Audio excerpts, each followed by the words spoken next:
Good evening, welcome to Sky Blue Fans TV. Yes, the Sky Blues are back on track. The Foxes were chased out of town yesterday with a 2-1 defeat at the CBS Arena. Fantastic second half performance from the Sky Blues. After a bit of a dodgy first half, we came back and got that vital win, got that vital 3 points that we much needed after a little bit of a blip over Christmas. We're going to discuss all that. Plus, we've got a Millwall fan coming on a bit later on in the programme. We've got near enough a full house, apart from Jack. We have got good evening, Miles, and there's somebody extra as well, Miles. Who's that with you there? Yes, making his debut tonight, everybody. This is Chewy, Sky Blue Fans TV mascot, Chewbacca. Hello, there, Chewy. Welcome, Chewy. Welcome to the show. Good evening, Claudio. Good evening, everybody. How are you? Are you okay? I haven't got any pets to show you, but I've got a T-shirt that Jonah gave me from New York. Yes, I've seen that on Friday night. Yes, it was. Did it fit New York? Did it fit you because it looked a bit small? I think it might be a bit small compared to the shirts next to it. I've not tried it on yet. No, I don't think you better. You might rip it. Good evening, Vicky. Evening, Vic. She's frozen again. She just did this backstage. We've got a few technical issues already with Vicky. Good evening, Victoria. Oh, hello. There you are. Sorry, you frozen for a little bit there. How are you? Good evening. Right? Yeah, you okay? No worries. I've got no pets, no T-shirts, but I have got Ellis Sims. Yes. Well, why not? Yeah. Why not? Why not as well? Because he has played a big part in yesterday's victory over the old enemy. So yes, welcome Ellis, and he's better than anything having up there, Ellis. You stuck by him, Vic, all that through all thick and thin, and fair play to you. After all that criticism we had all throughout the season, he seems to be turning it around now. So anyway, look, let's get on with it. We've got quite a few things to discuss. We've got a Millwall fan joining us about 8 o'clock, I believe he's coming on. He's going to discuss the up-and-coming Millwall. Very important game on Tuesday night at the CBS against Millwall. So we'll be discussing that a little bit later in the show. But we've got quite a lot to discuss about yesterday. And we're going to start with you then, Miles. Minus his glasses today. He looked very different without his glasses. Yeah, I forgot to put them on. I hope you can see us. I can see you, yeah, just about. Team selection to start with. Any surprises for you there from yesterday? Yeah, I thought Sakamoto might have started, to be honest. I thought that in such a big game, I thought that maybe he might have stuck with what we know. And also Latabodia starting as well. Maybe, Wolfenden might have started. Yeah. But, the rest of it, I think, is quite fair enough, with the team selection, to be honest. And, yeah, it was one of them, wasn't it? You looked at it and you thought, oh, doesn't it look good on the bench? I think that's the first thing everyone looked for, to be honest. I think they quickly looked over the team selection and went straight to the bench to see how strong the bench is, because to see that the way it is absolutely fantastic, absolutely superb. We're back to full strength, which is ace, and that's what we need with these next 19 games, and I think we need 9 more wins now. So, yeah, it's it was one of them, and guess what? Latabodia is real for Jonah, by the way, and Jonah might join us. We were hoping Jonah to come on tonight, weren't we, at some stage? Yeah, he might join us, he said. He might join us. He's been very busy over the weekend. He's been here, there and everywhere, visiting all sorts of places. I've heard he's been down in a dungeon as well, hasn't he? So, but yeah, he's been a very busy man. So hopefully he might link up with us very soon. Tell us a little bit about Chewy then, Miles, before we move on. Your new companion there. Yeah, well, as you all know, I lost my lovely Alfie a couple of weeks ago, and I couldn't live without another one. So we went and picked Chewy up on Friday, and he's a long-haired Yorkshire Terrier, and we've had him 3 days, and he's just took to us unbelievably well. He's amazing already. He's just brilliant. That's He's good. not- That's settling in well then. Yeah, and I put Alfie's Cov scarf on him earlier, and little picture with his little Cov scarf on. So Cheryl's going to have to knit him a new one. Yeah, he's cool. He's wicked. That's great. I think we've got a picture of him here. Actually, I put it up there. He is. Oh, there he is. Yeah, that was today. That's Alfie's scarf, and I'm sure Alfie wouldn't mind. I'm sure Alfie wouldn't mind him wearing that scarf. So yeah, Yeah. he's Okay. Jonah. Oh, look who's joined us. Yes. Let's bring him in. Bring him in. Good evening, Jonah. Hello. How am I sounding? Is it okay? You sound a bit croaky, but yeah. I think you know why. You've been a very, very busy person. We'll catch up with you in a minute. I'll let you get your breath back. We're going to go to Claudio and discuss a bit of the first half of yesterday's game, but we'll come to you. We'll come to you soon, Jonah, and let you get your breath back. But you, as long as you're okay, you're fine. You recovered from the weekend, yeah? Yeah, I'm doing the best I can. The voice obviously is lagging behind the recovery, but the best way to kill a hangover, as I say, is to tour the Warwick Castle with Claudio. So we had a great time. Well, I'm sure we'll hear all about that. I'm sure we will. Right. Okay. Good evening, Claudio. Evening. How are you? Go on. First half, you weren't very happy. Well, nobody was very happy with that first half, were they? Because we didn't turn up. I was baffled by that first half. You got a big derby day, big build up.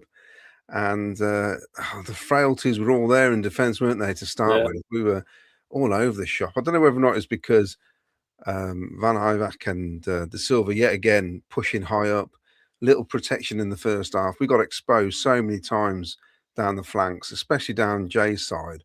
Yeah, they worked the ball really well. Leicester were really good in midfield the first half. Ship, James and Cordova Reed, whatever his name is, Cordova Reed.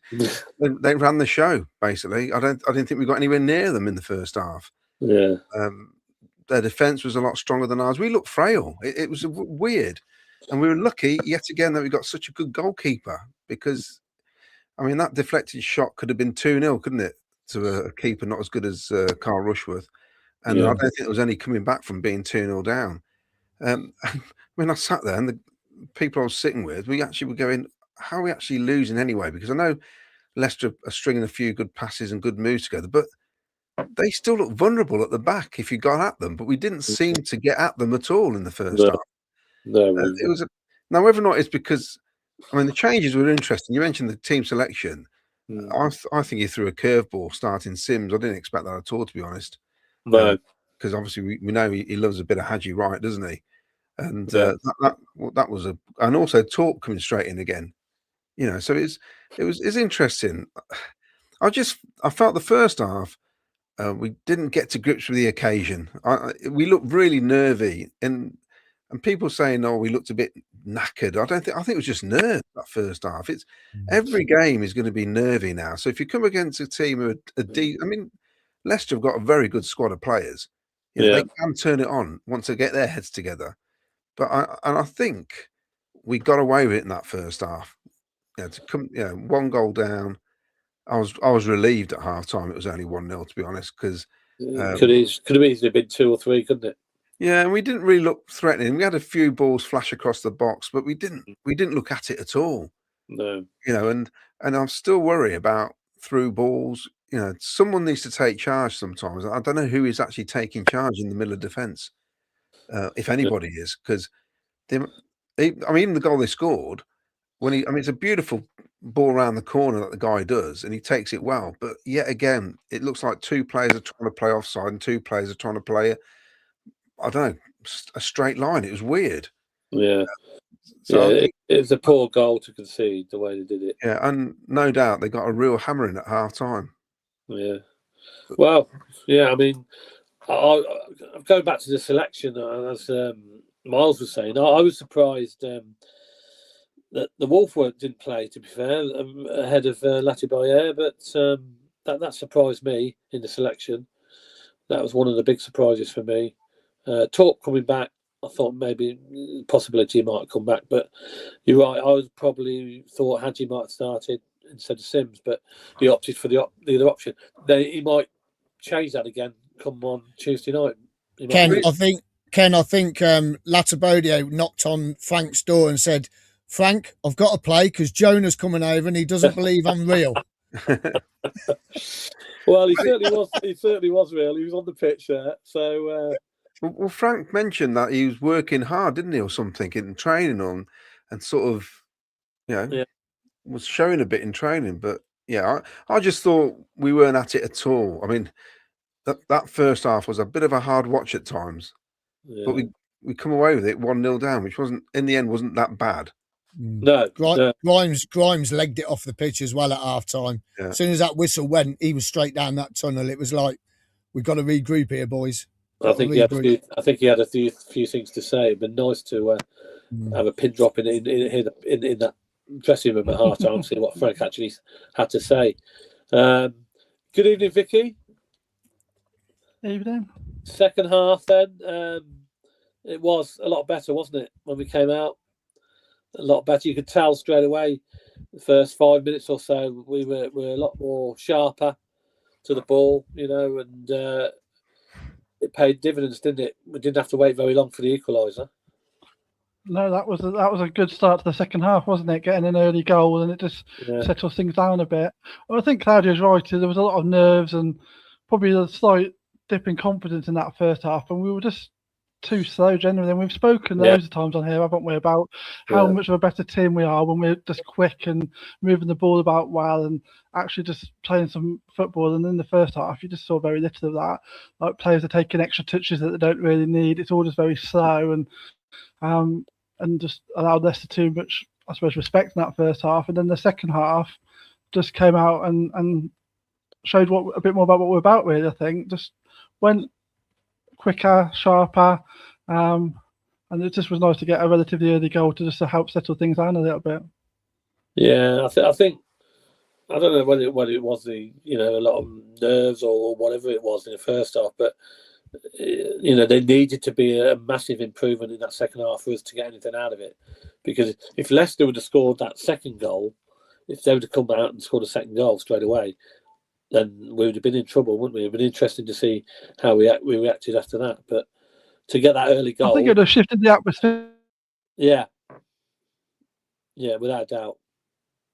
The atmosphere in the stadium, because we've spoken as well, haven't we, about it just been a little bit quieter and a little bit duller in recent weeks. And but there seemed a much better atmosphere generally. Like, people were sort of like there to get behind the team, and it was fairly vocal. And the trouble is, if Leicester scored a second one, you're really killing that off, aren't you? Because people then start to get despondent, and so that really helped to kick off a lively second half, I think. So it was great. Yeah, I mean, and the goal, I mean, it was Rodoni, wasn't it? Rodoni's shot, and your man at the moment, Sims, was there like a lightning to strike home. Not sure he did. I actually thought it was Rodoni. The bloke that no, some people near me missed the goal. They were still coming back from half time, and they were like, "Oh, who scored an half time?" Everyone, it was Rodoni, and then they announced it was Sims. I was like, "Oh, Sims, yeah." It was just. I mean, I looked back at it and I thought, because obviously I was near by where you were, and I thought it was Rodoni, and I thought, he must have got a touch on it. He must have deflected it in, and obviously when you look back at it the TV replay, he did get it come off his calf, didn't it? Yeah. And straight into goal. Oh, they all count. Yeah, they all count, and then that gives him confidence, doesn't it? I mean, he was straight in the back of the net to get the ball. I noticed. Come on, let's go. We've got the early goal, and I think that fired everybody up. Everybody was, running back up from their half-time break after seeing Jonah miss some kick for tickets, and they we'll come to that. I can't believe you've just brought that up. That's not on. Well, I stayed in my seat at half time. I stayed in my seat at half time. Halfway line. I know. I stayed in my seat at half time to watch it. I normally go and have a bite to it or a cup of cocoa or something, but I know. I thought I'll stay where I am and watch. Go on, Jonah. Get your own back now, Jonah. Go on. Now we can explain what did happen at half time. Jonah, what happened at half time? Well, we did kick it for a ticket, obviously, and just getting on that pitch was absolutely unreal. It was insane. It did not feel like there was like 30,000 people in the seats because you're so far away from them. So that helped calm my nerves a little bit. And then my microphone isn't working while I'm explaining how I became a Cub fan.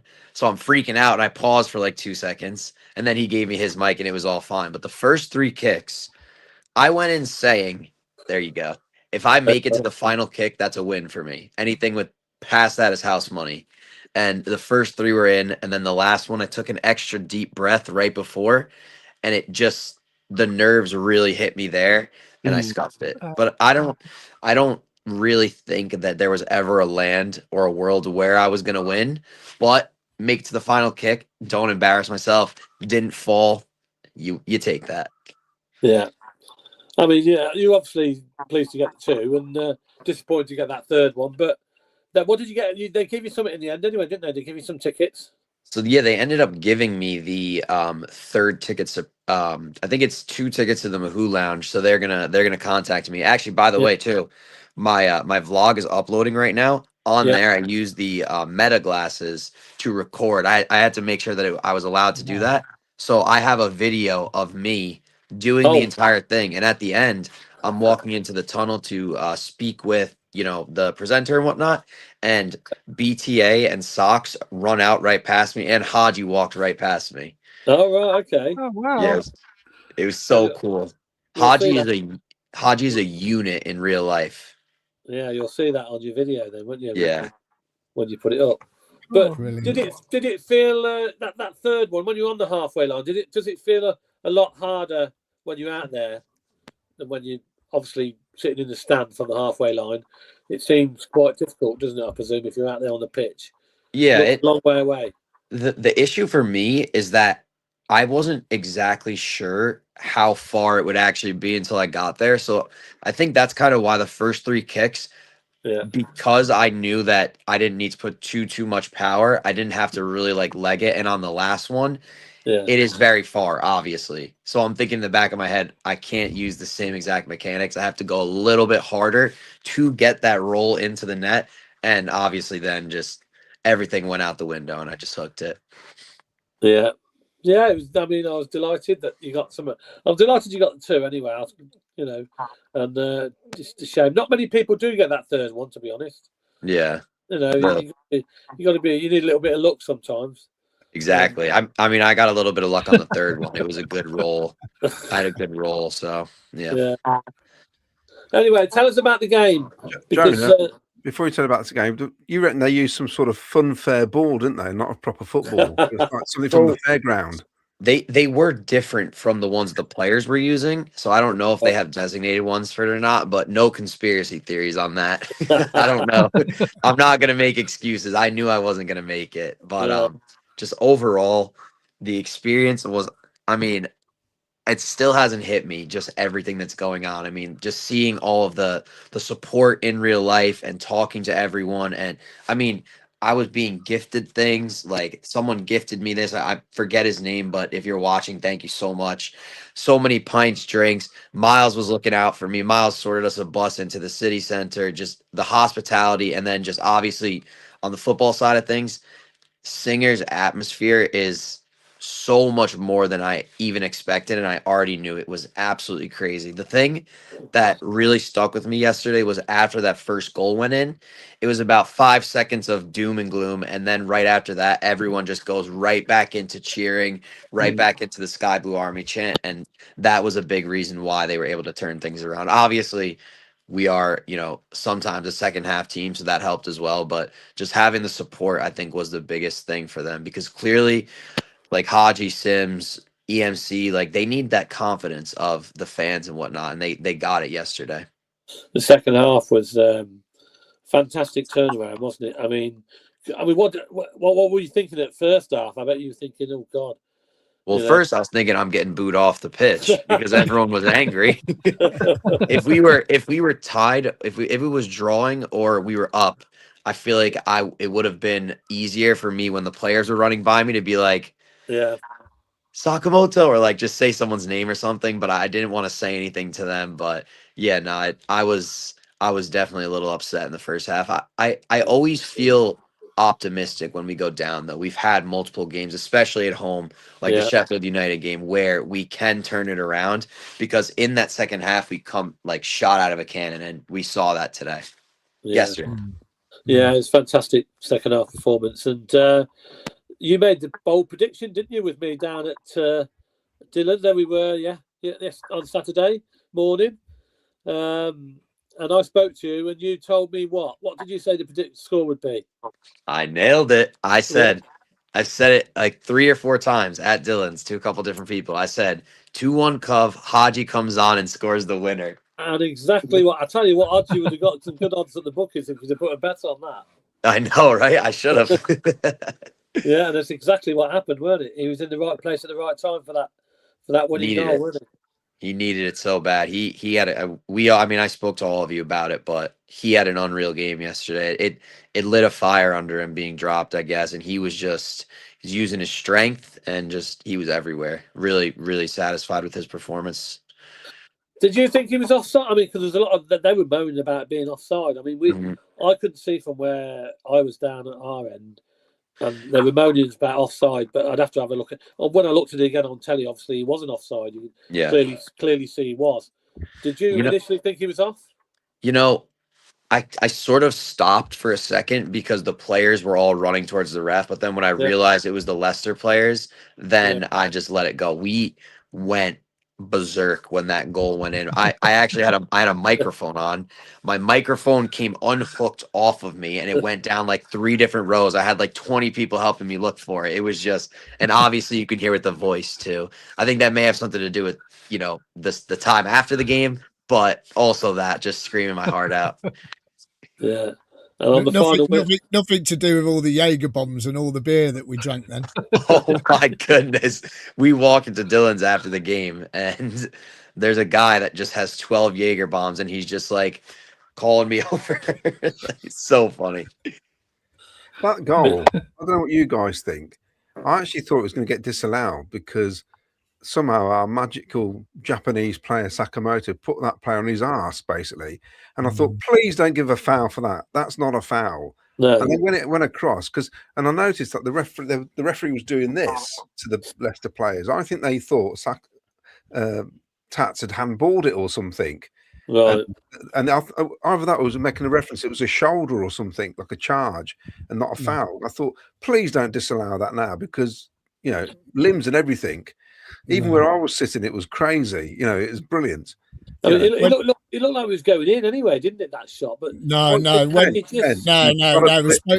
Yeah, I know what Miles would say. When it's not a goal unless it crosses the line. Yeah. Simple as that. No. It was. I mean, the way I just want to touch on the way Sakamoto flicked the ball over the top of him, and the player's just been done, and then it's landed perfectly for him, and he's hit it, and where we were, it looked like it was just going to hit the post and go out. It was that side of the post where it would hit it and bounce out.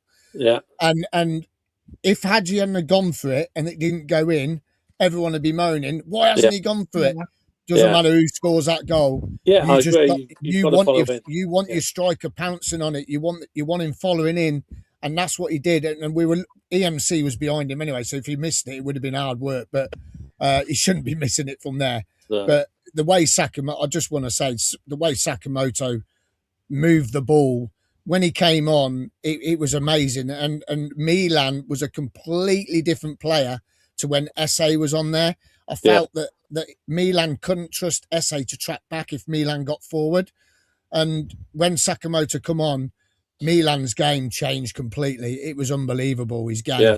And I think that's what helped us. It was that communication down that side, and Tats just worked his magic, didn't he? He put just before that he put a player on his backside, didn't he? Sent him the wrong way and got a great ball in. So, it's like we said at the beginning of the show, to have a bench the way we've got it, to have a player like Sakamoto to come on is just how you win games now. And if Sakamoto starts, if he starts, as Radoni's not on all cylinders at the moment, I would probably play SA in the number 10 role and play Sakamoto. Then if Sakamoto gets tired, you move SA back out onto the right, and then you bring Radoni on.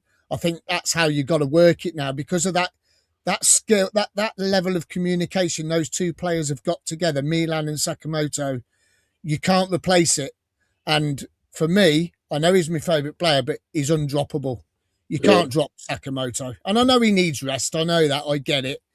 But I just think that communication with them two, you can't knock what it. do you guys think about SA? And because we've obviously got the Millwall Ash coming on, he can probably talk about SA, can't he? Because he was there. I loved all the tricks. And some people didn't. But he was lucky when he hit the post, didn't he? He was very lucky with that shot. He megged their players 2 or 3 times with some great skill. We've not had that for a while, really, and I think it lifts the crowd. It's what you want to see, Claudio. It's what you want to see, Claudio, as well, isn't it? You want to that's exciting. It doesn't always come off, but it's exciting, and it's what you want to see. A bit of like showmanship.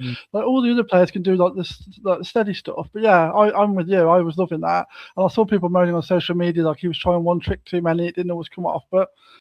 Yeah, I'm all for that. Just a bit of like actual entertainment. It's he's going to become a firm favourite, and they will tell you not to fall in love with a lone player. But I'm worried about that already, because that's going to happen between now and the end of the season. But do you think though it would be better because of that balance that we've got? He would be better starting in the number 10 role, because I don't disagree with that, Miles. I think that's a good score. Yeah, it can upset the balance, you see, and you can't afford for someone not to track back. And I think in the first half, he didn't do that, SA. And I think you got to think about this now. We've got 19 games to go, and I think you've got to stick with the balance. I really do. And I can see that, Miles, because the thing is, if he's doing those tricks in the middle of the park, the next thing you know, he's got a shot on goal. Exactly. And his shot was amazing, wasn't it? Yeah, I mean, his shot flipping out the way he took that shot. I mean, that was wow. I was waiting for the net to come off the post. Do you think, Claudio, about the subs? Do you think Frank got the subs right yesterday at the right time? Well, me and Jack discussed this yesterday. It's not often Frank makes the substitutions first. Yeah. You know, every time we changed it around before they did. I think we called their bluff a couple of times. It was almost like they're waiting to see who's going to do what. And I think Frank just went for it. He realised we got to win this game. Yeah. And he had to change it. And if you've got players on the bench who can come on now, bring them on. You know, don't wait till 85th minute or something. You've got to get them on early. Give them. They need 10 minutes to get going. Yeah. You know, and. Right, I'm gonna drop out while you bring the other two guests in, and Jonah's still here, so I'll come back in a bit. I'll see you all later. Okay, mate. Yeah, I'll speak to you soon. Yeah. I'll just a little quickly about Brandon Thomas Asante. Jonah, nice to see him back as well. Yeah, it was really nice to get him back in. I'm glad that we didn't have to rely too heavily on him, and we got him those crucial minutes. Yeah, good to see him out there. Just he looked quick. Obviously, he was definitely just ready to get back out on the pitch. Yeah, good, nice. Okay, well, we've got. Let's bring him in. Let's bring Ash. Good evening, mate. How are you? Evening, all. How are we? Not too bad, mate. And we've also got Jack. Good evening, everybody. Hello, mate. Right, how are we? All good? Yeah, good, thank you. On the mend, yeah. Yes, good. You're not. Which the one's not very well? Is it Jack or Matt? That was me. I've let the team down, but we'll make up for it, I promise. We're going to talk a bit about the Millwall game, Ash, and that in a minute. Obviously, that's coming up Tuesday. Very important game for both sides, really. Do we have to? Sorry? Do we have to, judging by our track record against you recently? Well, look, you're doing all right at the minute. You're fourth in the table, aren't you? Yeah, we're doing well. I think we're unbeaten the last 5. We won 3 or 4 of them, and then drew against Southampton and Ipswich, which haven't bad results. But yeah, I think we're doing all right at the minute. We're probably there on merit. Considering we've had probably 14, 15 players out over the last 2 or 3 months. I think it's a credit to where we are, to Alex Neil. He's done a great job. Yeah. So yeah, but we haven't got a good record against Cov, so I'm not looking forward to Tuesday. Okay, well, let's talk a little bit about this then, because this was going to take part. You're going to run all the way from Millwall to the CBS Arena, obviously for the charity event for for raising a bit of money. If you can tell us then, Ash, tell us a bit more about the charity. I mean, I know about it. So, in context, so it's my daughter. She was born in 2023. She was diagnosed with spina bifida. My partner had an operation in utero at 24 weeks to try and repair the spina bifida to give Alyssa sort of a better chance of being able to use her legs and stuff like that, because spina bifida, one of the main problems it can affect is the legs. It can affect the bowel and bladder. So I had the operation. She was born in 2023. She was born, and then she seemed like she was doing fine. And then in 2024, she went to hospital. She had a spinal infection. So it was like a bacteria travelled up the spine all the way up to her brain. And she was in Birmingham Children's for about 3 months. Very poorly. She had a life-saving operation. Got through it. She was on antibiotics for 12 weeks in hospital. Then come out in September. And ever since she's come out, obviously we're trying to give her the best chance. So there's a little bit of communication between her brain and her legs. So we're trying to give her the best chance of getting them legs moving again and get her equipment that she needs. So we started fundraising last year. As you know, Ken, you done an event for us at the Wolfsgrave pub. So we had an event there. We also done a charity football tournament last year, which Jack was involved in. Didn't do as well as what he hoped. He took part. So we've been doing a lot of fundraising for her. So the fundraising so far, we've gone to Wrexham a couple of times on like an intense therapy course. So we spend a week in Wrexham, and they do a couple of hours therapy each morning for her. And the improvement that we've seen in like a sit-in. So when she came out of hospital, she was like a big newborn baby. She couldn't sit up properly. She couldn't roll. So they've been able to try and help her sit up by herself, get her rolling, get her moving. She can now crawl, all without pretty much the use of her legs. So it's been invaluable, really. We use the money for equipment. We use the money for private physio to go in a couple of times a month into nursery. We use the money for hydrotherapy. She goes swimming every Friday night, locally in Whitley. So the fundraising is to try and give her the best chance to get them legs moving and to get her health back to where it needs to be, really. And like I said, with the equipment. So for instance, we got her a bike, and it's like a trike, and it's not cheap. So we feel like being a child, she wants to experience these things. It gives her a bit of independence. So with that, we use the money for that sort of stuff to try, and plus it's got a massive impact on her legs. Gets her bowels and bladder moving as well when her legs are going around. So it's really helpful. So we use the money for a lot of stuff like that, and we couldn't afford it without the fundraising. It really has helped. She's come a long way, and it's just going to be something that's ongoing. So then Jack spoke to me towards the end of last year and said he wanted to give himself a challenge, and I thought he was going to start a marathon, but he decided to say he's going to run 4 marathons in 4 days. And I'll let Jack carry on and just speak about what he wants to do. Okay, then go on, then, Jack. Take it away. Yeah. So myself and Matty, we both actually used to play rugby. Funnily enough, we were always teammates, and we both sort of got young families, so do very physically demanding jobs. So we sort of hung our boots up at the same time. But as bored young men, I think we could still describe ourselves as we needed something to keep our minds occupied, to stop us going and doing all the bad things that we probably did to excess when we were younger. So we started doing a bit of running. So we've both done Coventry half marathon twice. Found a little bit of a passion for it. Matty actually signed up to the Manchester Marathon next year. And me being me, I'm one of those people that just need something to work towards and concentrate on. And I wanted to do something that would push myself to maybe limits I hadn't been to before. Something that was realistic at the age I'm at, which wasn't going to be as physically demanding as playing rugby, I guess. So I had the idea that I wanted to do something, and obviously knowing Ash and being friends with Ash, it was a really good cause, and I thought of the idea that, you know, Millwall's Coventry, me being a big Coventry fan, Ash being a Millwall fan, usually when the game comes around, it's a case of we meet up and have a couple of pints and go to the game, and then, you know, have a bit of banter after and take the whoever takes the plaudits. But I thought maybe this time you could use it to do something a bit more positive. Matty, obviously being one of my good mates, he was going through a bit of a hard time himself and had a few things going on in his life, and we sort of met up for a pizza, just to have a chat, and I told him I was doing it, and he was like, well, if you're doing it, I'm doing it. So he's jumped in on it, and he's jumped straight into training, and he's been really supportive, and yeah, he's a good mate, he's a good lad. Unfortunately, Matty's actually an Arsenal fan. Okay.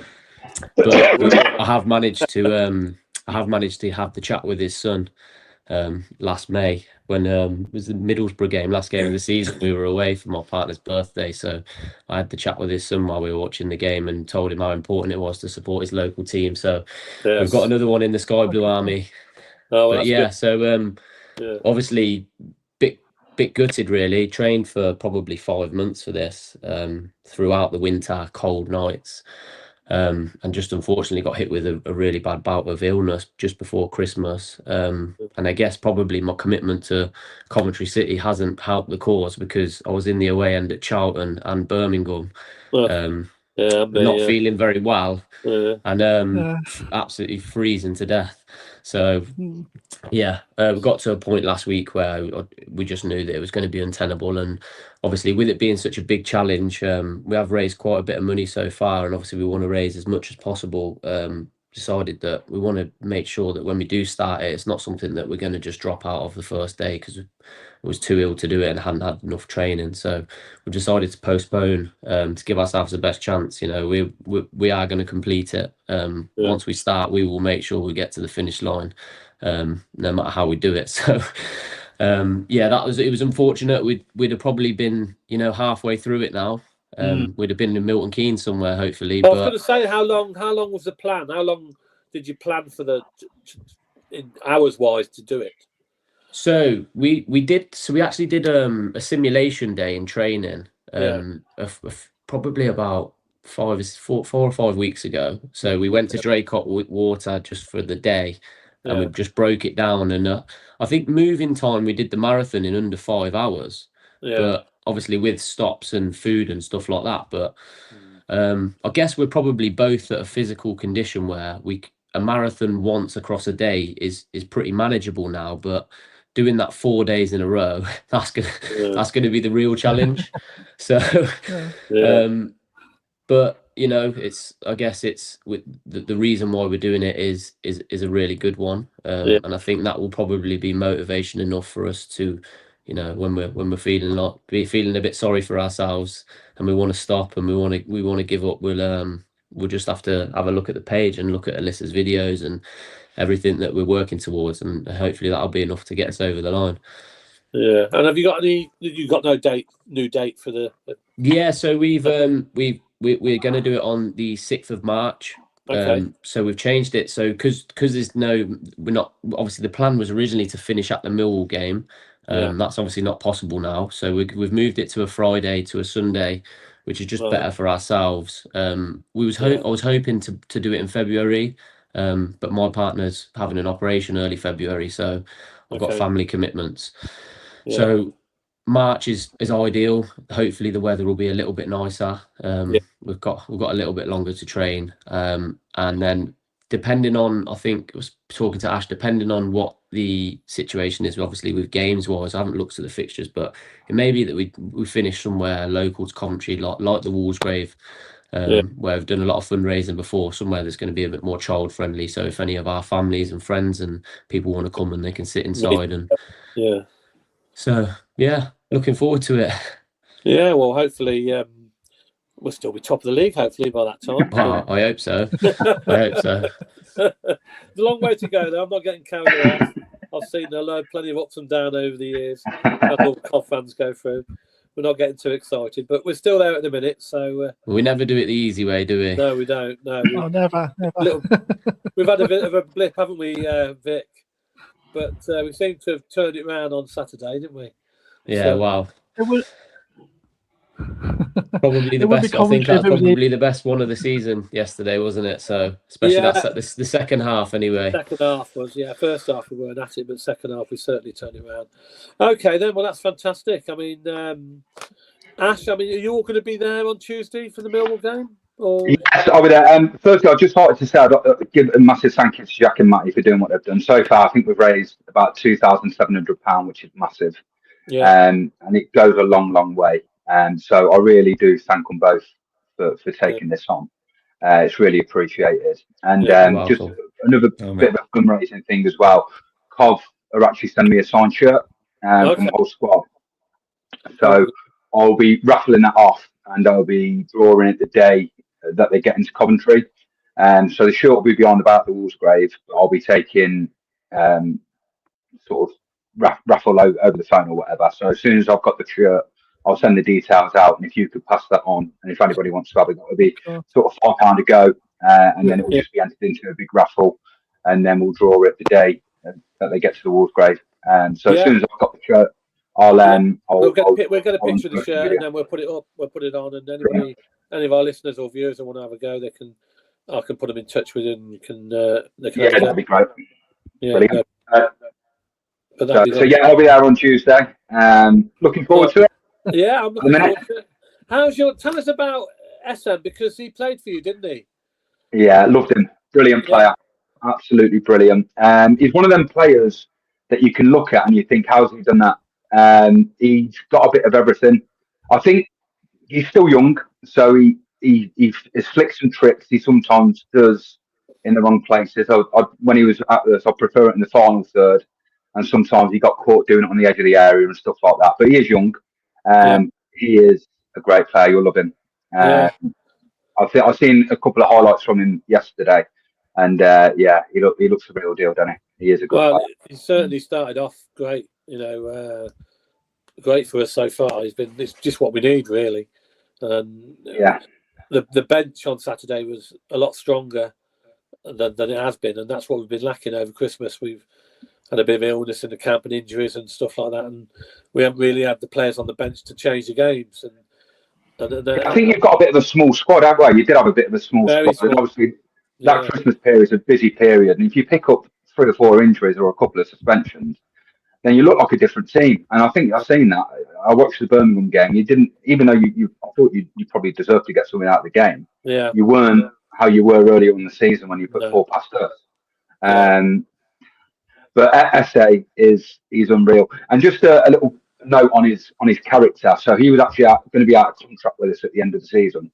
Yeah, he signed a new contract earlier on that season, and then I think he signed it August, September time maybe. And in the January, he sold for £12 million. So he was obviously thankful for the club for giving him the opportunity, and that's how we repaid the club by signing a new contract. We sold him for £12 million, and to be fair though, I feel like he probably should have been loaned out straight away. I feel like another 6 to 12 months in the Championship would have done the world of good. But obviously he's been loaned back out now, so I think he'll do really well. And he is one of them players that you won't be able to take your eyes off. He's brilliant. He is absolutely brilliant. Well, we look forward to it. I mean, you're very close to his first goal on Saturday. You hit the post, very good shot. Seen it at the post, yeah. It was a nice touch to take it around the defender as well, wasn't it? Yeah, it was. It was. Really well.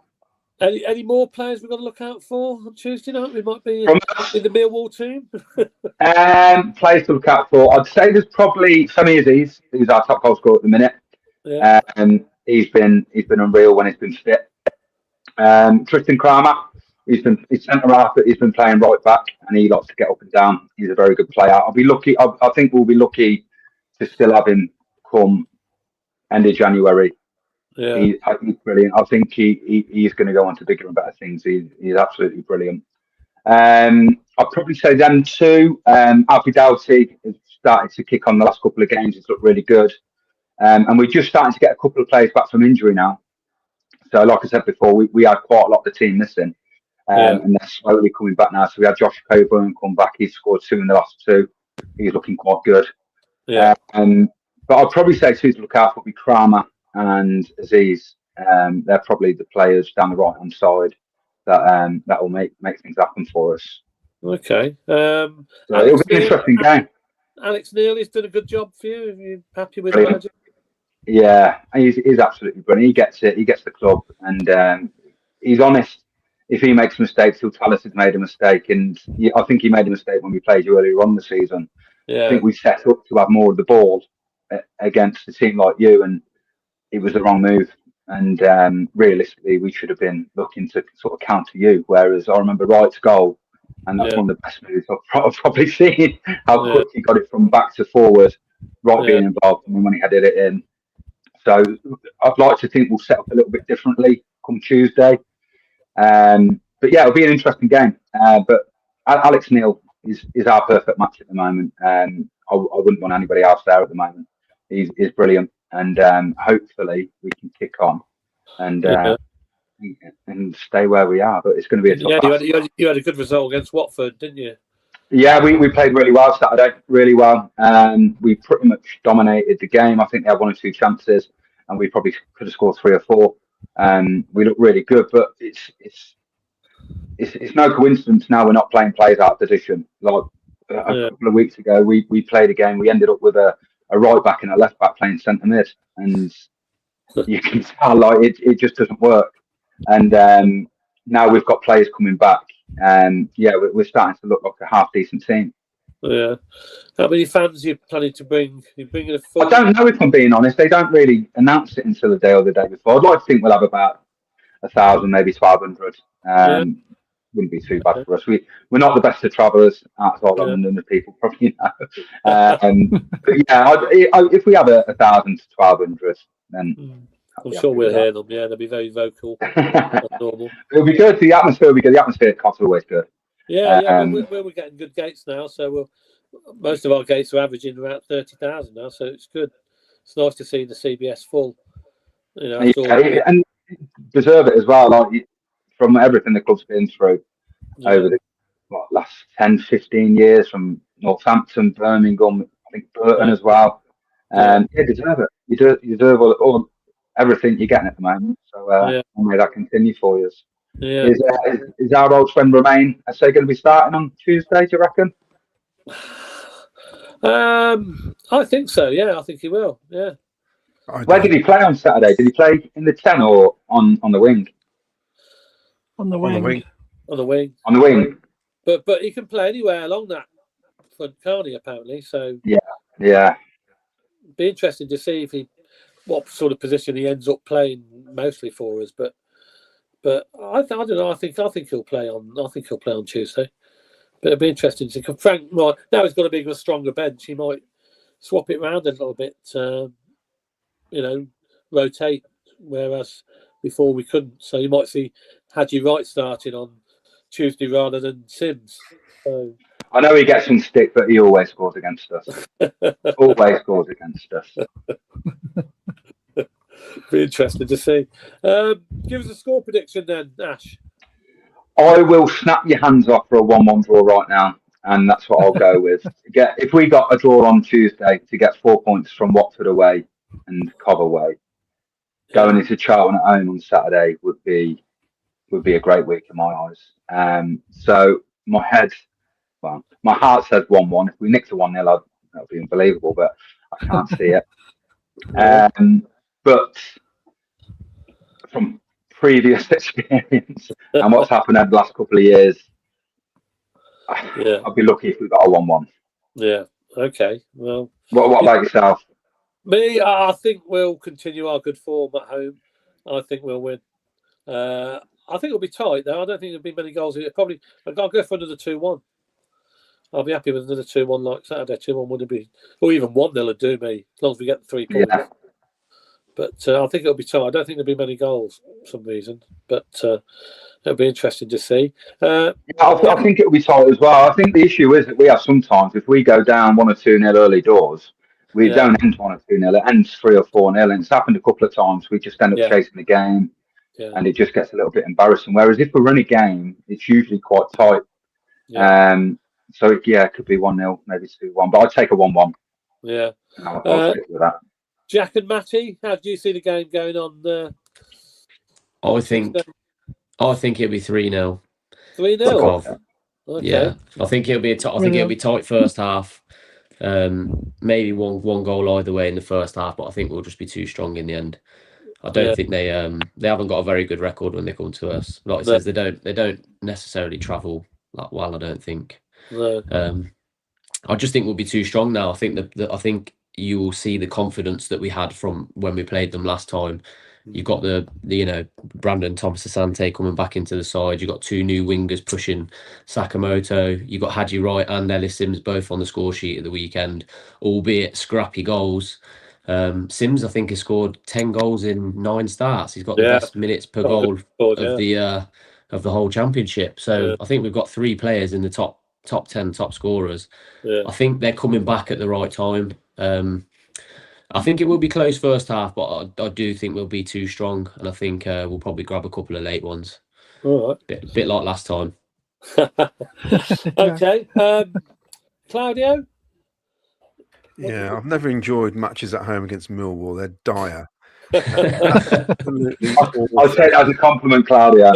I've never known a decent game at home. Have you, Vicky, against Millwall at home? No, Even I can't think of one. Tony Sheringham and Tony Cascarino is flipping awful. But away from home, they're really entertaining because I think Millwall have a go and leave themselves exposed at that.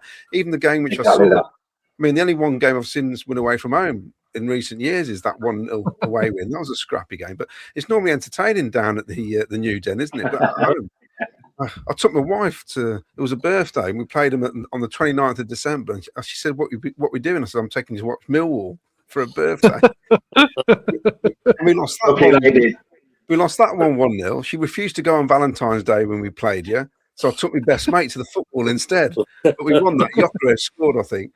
I think it's going to be so tight. And if we concede first, we've got a problem because they are really tight once they score first. And they're a hard team to break down.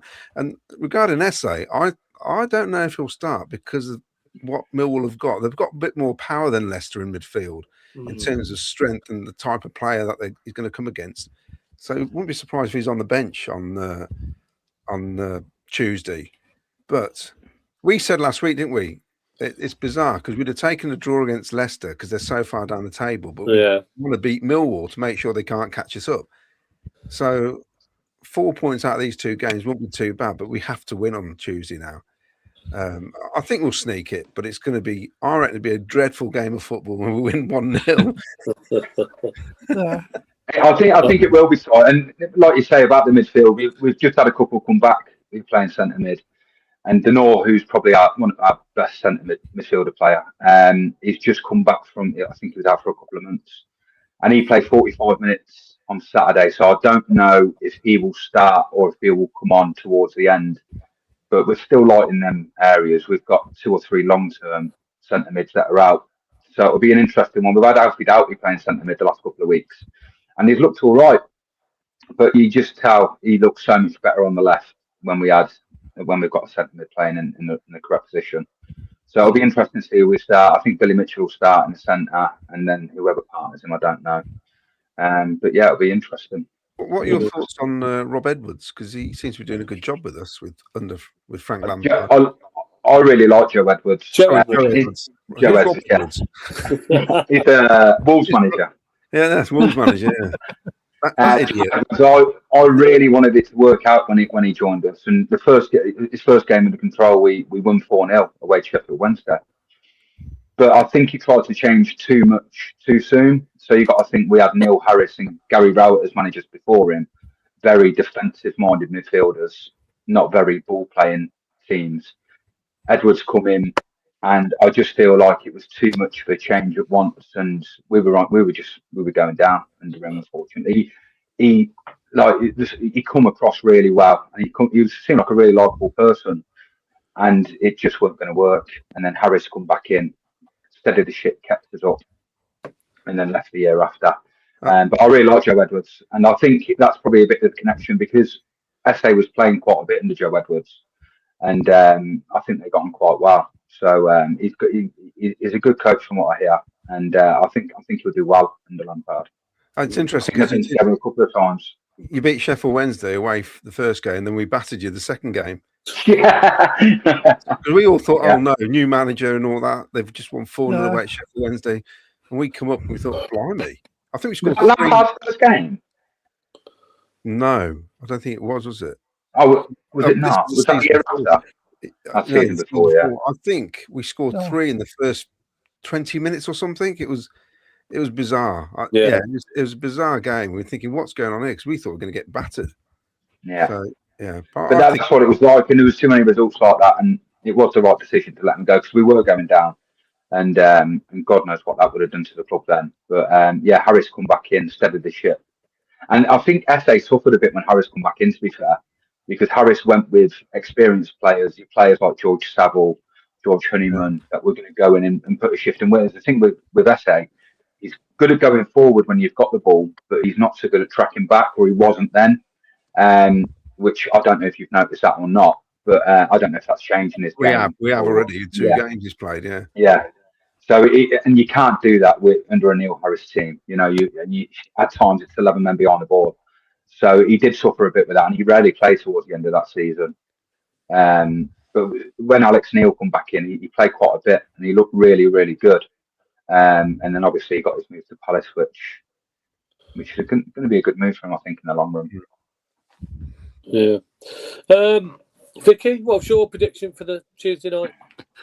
Well, I think I agree with Claudio. Unfortunately, it's going to be tough and like a long evening, I suspect. And I'd be happy if we could just get a 1-0 and another 3 points. And it's about momentum again now, isn't it? I think the result is as important as the performance. Really, we just need to keep on ticking over some points again to try and get that gap growing again, because it was getting a little bit nervy. If we had to win yesterday, teams were creeping up on us, and 1-0 and another 3 points, and I'll be happy.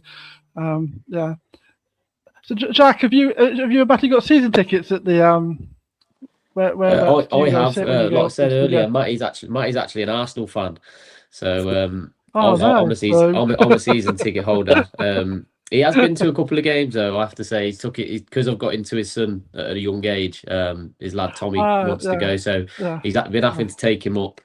I reckon he secretly enjoys it, but my dad's an Aston Villa fan, so it's worse. Yeah, he shouldn't have said that. Well, whatever. I think it's going to be a tight game. I think it's going to be a tight game as well. To be honest, it's going to be. I'll be happy with 1-0. I'll be happy with 1-0, 3 points. Yeah, I think that win for you yesterday was quite an important win, to be fair. You've obviously been through a bit of a rough patch. If you didn't win that yesterday, the nerves would probably start creeping a little bit more. So, I think that was probably a bad result for us yesterday, because you've got that little bit more confidence. You've got a bit of a buzz going into Tuesday's game. Especially with Middlesbrough winning on the Friday night as well. Yeah, and they look quite good on the Friday night as well. I watched their game, and they, apart from probably a 20-minute spell where it looked like they went to sleep, they look like a really good team. Yeah. I think in this division, it's the same for virtually all the teams. You get a spell of 20 minutes where you create loads of chances. You have to score in those 20 minutes. Yeah. And a lot of games we've played at the start of the season, we scored 3 or 4 in those 20 minutes. Yeah, I've seen it against us. yeah. And then if you get a game where you don't score, we kind of think we know what's going to happen here now. They'll get one rubbish chance and it will go in. You're thinking, how has that happened? Yeah. We dominated against Blues and we still let 3 goals in. That was a rare thing for you, I think, weren't it? Because I've seen a couple of their. I watched the game, and I think Rushworth probably could have done better for 1 or 2 of their goals. But he looks absolutely incredible from what I've seen for most of the season, and he's probably worth 12 to 15 points, maybe. And we've said that without him, we wouldn't be top, and it's amazing that we are. We can't, as Cov fans, we'll all say it. We cannot believe we are at top of the table, and we're almost pinching ourselves. It's incredible. Really, so I think if you look at the league this season, you are probably the standout team at the moment. You look at what Southampton, Sheffield United. You'd expect them to be there, or even Leicester. You'd expect them to be at the top, and they've just been so poor. And I don't know if the division's getting better or if they're just not as good. I'd probably put it down to the latter, because we played Ipswich and they I thought they were okay. Southampton, okay. Leicester, I thought were poor. And I just think this is the year to do it. Like, if you're going to go up, you probably ain't going to get a better chance. A lot of the fans have said those, like Cov fans have said, they'd like it to be maybe us, Middlesbrough, Millwall, or one of the other teams who hasn't had parachute payments over the years. It feels like the three clubs. I mean, you can throw in Preston at the minute. There's a few others in there who have had no money at all, really. Yeah, seems to be doing it the right way. Trying to build squads, whereas you got the parachute payment clubs who come down and they can just spend what they like. When you look at what was coming off the bench for Leicester, it's embarrassing for this division, really, that they've got £25 million players coming off the bench and being subbed, and they're subbing a £60 million player or something ridiculous. It's boring. I went to Ipswich the other week, and I think Ipswich played you after us, and the players they had on the bench, like they had Jack Clark on the bench, and he'd come on with 20 minutes to go against us, and then he started against you, and they had Philogene on the bench, and you just think, how are you supposed to compete? It's crazy. It's credit to Lampard, credit to Alex Neil as well, credit to Heckingbottom at Preston, because they're all probably punching above where they should be. And it's funny, Ash, for weeks we've wanted our strikers to get more. I mean, Sims has scored goals, but had you right, we're saying any old goal will do. Just get a goal. And as soon as they score two really scrappy goals, we're now moaning, some of the fans, that we scored two scrappy goals. Can't win, can they? It doesn't matter how it goes in. And I've seen quite a few people moaning about Wright. I'd love to have had you right. I think he obviously goes through patches, doesn't he, where he looks really good and then he looks a bit quiet, but I think he's brilliant. And obviously you've scored over 50 goals this season. You should be doing something right. And your view is similar to a lot of fans who come in here who say they really like Haji Wright, which is it's a very similar view. I can give him a compliment. I hate it when we play against him. Right. I think my frustration with Haji Wright is like what we seen yesterday. I said after the game, I wouldn't be bothered if he didn't score a goal for the rest of the season. If he comes off the pit onto the pitch and plays like that every week, just the level of effort, the amount of problems he caused just by his energy levels and being at the defender, chasing the ball down. How many second balls did he win and turn them round in their half? I think that's the frustration with a lot of fans. I think it's not the fact that he hasn't scored; it's the contributions that he makes. Sometimes it's the body language. At Charlton, he walked off behind the goal right in front of us. He didn't clap the fans. He just put his head down. And it looked like he didn't want to be there. And you just think, like, what is it that you need? What do you need? More do you need? You're top of the league. You're on a World Cup season. You're playing you're playing as a striker in the best team in the league statistically. What is it that you need to motivate you to put that sort of level of performances? And you've seen it. I think there's something psychological there. He didn't even celebrate the goal. I think for a lot of players, if that was Josh Eccles in a local derby, M69 derby, if he had put the ball in the net to win the game, he'd have probably done a lap of the pitch. So I think that's the frustration with Wright. But I do think from previous seasons, he'll go through a stage like that, and then he'll score the scrappiest tap in, and now he'll probably go and score. He'll probably go and score in the next 5 games now, and he'll look like a completely different player. So, fingers crossed. I think though, had he stuck it in from 18 yards, he would have celebrated more. I think it was the fact there was a little tap in. Maybe that was it. I don't know. Plus, he's been getting pelters, and we think they don't look at stuff on socials, but they see it all. They do. Yeah, of course they do. Yeah, well, he's been called Haji wrong, and stuff like that. My little boy loves Haji Wright. Sorry? I said my little boy, that's his favourite player, Haji Wright. We've got them coming, Haji Wright and Brow coming to the Leamington Warwick Supporters Club. Yeah, there we go. We'll advertise that on there. Look. We're going, this is going to be interesting. That was a good plug there, wasn't it? Yeah, and the amount of people are really loving the fact that Haji Wright's coming. We didn't know how it was going to be perceived, but they're loving it that he's coming to the night. So he's got lots of fans, but it's just pathetic when you got an 18-stone beer swilling guy moaning about Haji Wright not working hard enough. I find that bizarre sometimes. Yes, you're right. He doesn't. It does feel like he's not doing enough at times. I think which is what the frustration is. And yesterday's performance, that second half, we're going, where has he been for the last few weeks? It's like, I reckon getting dropped did it. He obviously didn't see that coming, I don't think. Well, fans are very fickle, aren't they, sometimes? And come May, when we're celebrating our championship, don't say it. all that will be forgotten. Don't say it yet. But I'm just saying, if it happens, everybody will forget about Hadji, right? Won't they? And all the criticism, he'll be the best player ever.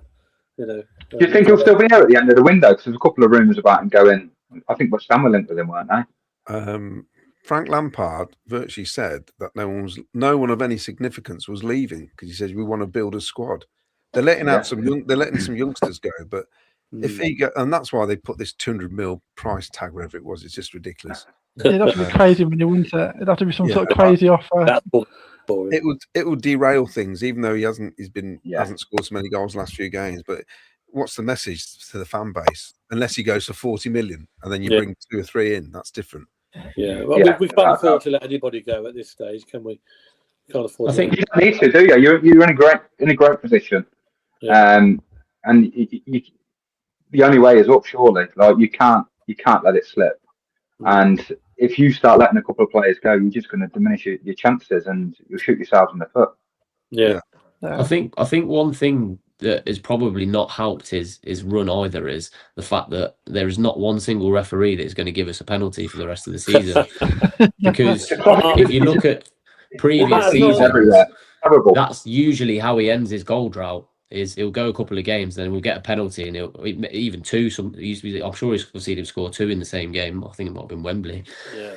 And then he'll kick on and go and score goals, but he hasn't even had the chance from the penalty spot. But I don't think that's going to change. Definitely. Well, the amount of times we've discussed penalties on this show is unreal, isn't it? Yeah, well, I can't believe we've only had 1 penalty all season. I saw Liverpool given one yesterday where the guy just brushed past him. I'm thinking that's a penalty. I mean, he got dragged down again yesterday. It popped up on my Twitter earlier, and it was a video from last season at Luton when Jada Silva clipped that guy that went through, and you look at, and they're zooming in to see if he's actually touched him or not, and you think the level of contact that was in that and how far away from goal it was, and then you look at Mason Clark's on Saturday, and the bloke has just barreled into his legs, and he just waved it away. But I must admit the standard of refereeing has been a lot to be desired, hasn't it?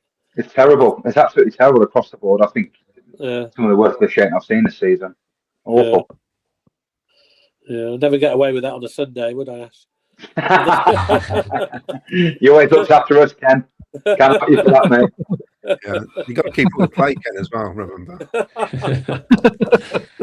Yeah, maybe not now. I'll put a bit of weight on, but anyway, look. Well, we're going to let you go then, Ash and Matty and Jack. Thanks for coming on. Thank you very much for having us. Cheers. And I really appreciate it. And I'll let you know the details of when we've got the shirt. And massive thank you to Vicky for arranging this, and also thank you to my friends Nick and Andrea for putting us in touch. It's much appreciated. And as soon as we've got the shirt, we'll let you know, and we'll go from there. Great, that's fantastic, and good luck. And thanks, guys. Thank you. Good luck. Appreciate it. Yeah. And, take care, guys. Thank you. See you soon. Cheers. Yeah, I'll see you Tuesday, mate. All right, take care. Should I do comments, Ken? Yes, I think. Should we bring Miles back in? Miles is in the background. All right, I will shift through these quickly now. I'll see how quick they get on. Here we go again, says Gabson Legrand, happy as can be. He says, sort out the defence. The league is ours. Dark Fart says, I still worry we'll bottle it and we'll drop down to playoffs, but need to win at least half the remaining games to have a chance. Paul Cusford, very bad first half with Rushworth keeping us in it, yet he was beaten for the 3rd time out of 4 at his near post. He needs to sort that out as soon as possible, but a much more productive second half. Mark Patman says, even all, after the great win against Leicester, bring on Millwall. If we start the game like we did in the second half, then we'll be okay. Assassins Unite says, With the new additions, the squad looks so much stronger with 3 first-team players not making the bench. Lampard now has 4 wingers to choose from and can mix it up accordingly. I have starred loads of comments, so some are very similar. Paul Stratton, great win, battling performance, and Hadji joining at last. Our fullbacks are a concern. We are wide open on both flanks and defensively look very ordinary. Roll on Tuesday. Liam says, evening, didn't care how we did it as long as we sent that lot away with nothing. Ref shocking with not giving a clear penalty, but we've known for a while most games we play against 12. Paul Hughes, even though great game yesterday, but even better was Claudio in his best suit in the director's box. That's yeah, he went shopping to Oxfam again. There he is. There, look. Looking very suave. Oh dear. That half-eaten donut you've got there on the plate. Is that a new tie as well? You got a new tie? It's a boardroom tie, apparently. Oh my word! Oh, here we go. Oh, that's it. We ain't got no chance of going in there now, have we? We've got no chance. Tie, I know. You have to wear the tie, apparently. Oh, tell you what, forget it. Tell you what, you're barred. You ain't coming on here again. Greetings everyone from London, Ontario, Canada. He was a lot happier in the second half, was Doug. Assassins Unite think it's like when Strachan was here, he criticised the refs and we got naff all. It appears to be the case now. Most goals, shots and touches in the opposition box for 1 pen all season. That's the baffling thing. Big Pete says, good evening, guys. Thought we were on it in the second half. Really hope we sign a couple of players. One being Hamer. Interesting if we did. It's yeah. I guess. Hi guys, been on holiday since Christmas. No Wi-Fi, says Cough Common. Went to the game straight from Birmingham Airport. Good win. Well done to the team. So I wish I could have seen the Christmas period as well. That'd been nice, wouldn't it? Took Paola Maggi's lack of celebration says it all. If you think all that bad mouthing on social media doesn't filter through, then you're mistaken. If they put a sky blue shirt on, support them. No ifs, no buts. I actually thought the reception he got was really good. Yeah. I thought you don't get it in the ground, I think, so much. Kimberly Owen, so cute, Miles. Loving the little puppy. I'm presuming she's talking about the dog. It's got to sleep now. There's due put to bed. No, he's oh man, it's like a madhouse. It's a madhouse in there. I've just took him in, and you got the other dog, and Cheryl's on the floor. I've been on the floor, and we've got about 20 tennis balls, and there's other toys, and they're just chasing each other. It's like a crash. It's ridiculous. I love it. True hats off to Carl Rushworth. Rich T says the penalty Liverpool got yesterday was so soft, hardly touched by the defender. Our players virtually get assaulted and nothing given. It was ridiculous. Two of them. Yes, I'm sorry. Both were penalties for me. You watch. We'll get one where nothing happens. Yeah, we're shocked. We'll be on it going. I can't believe we got a penalty for that. Yeah, we got a penalty. Jonah, if we win on Tuesday, you're not allowed to go back. I spent the day with Jonah today, and I picked him up first thing this morning from the CVS. So funny. It was the pair of them were a bit after 15 hours of being on the lash, basically. But I think the fresh air did him good, and I got them tickets for Warwick Castle, and then shoved him in the dungeon. He ended up in the dungeon. Yeah, I said, "Don't worry about it. You'll be fine in there." He says, "Where are you pair going?" I said, "We're going to the cafe." But he said it was funny, and they enjoyed it. And to them, it looks like a film set because it's like they can't get the head around how old it is. Yeah, it's a bit of history, isn't it? Yeah. Lee Lishman, the game yesterday was just what we needed and what I hoped for. Hoping yesterday will be the catalyst to get us firing again. The game reminded me of the home games in October and November. Going behind, looking average, roaring back in the second half. Bad half, good half. It's also good to see his mum commenting on social saying thank you for looking after him, everybody who's in touch with. And it made me laugh because she's on there as Jonah's mum. And I said, is that a bit like Stifler's mum in American Pie? I couldn't help myself. Oh, We should be about the same age as me. Only Claudio. He's the same age as my kids, isn't he? You know, Mad Frankie Moxon. If we get one or two in defence, we'll be fine. Can't remember an atmosphere like that this season. And Doug was joining in, wasn't he? Anthony Pettiford, great for Hadji and seems to score. Also noticed Talk was in his first half trying to calm the team down, talking and waving arms to say settle down. Talking about Doug, Claudio, what is he like in there when you're in that room and then, you know, say half time we're 1-0 down, what was he like? And then at the end of the final whistle, what was he like? They got a separate section, so they tend to go in that bit with the opponents and all that, you know.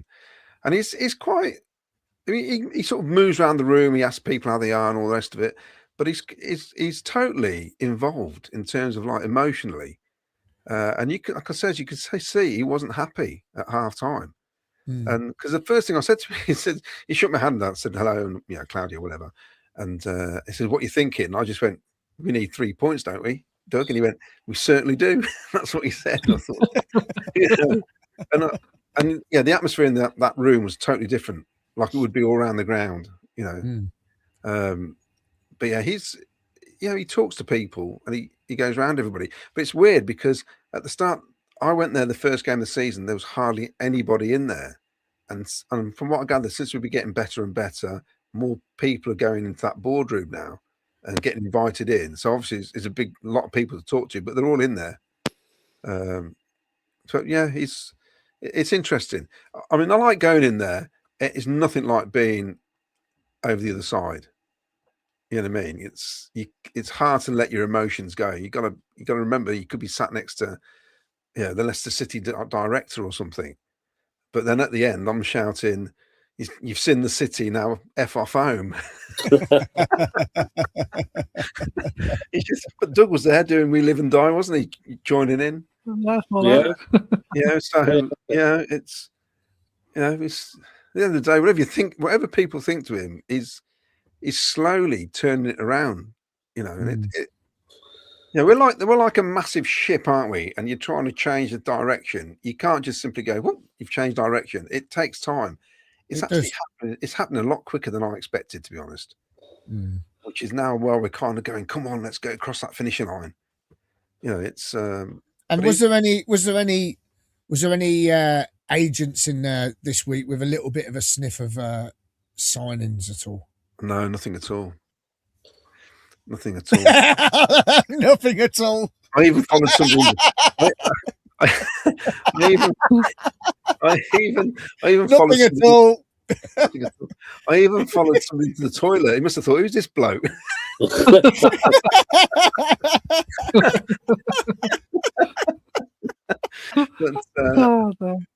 yeah, it's going to be interesting in the next couple of weeks. I'll tell you about that toilet. You're just talking about toilets. Then I went to the toilet just before half time when it went on a bit of a dip, didn't it? It went on a little bit of a dip, the game.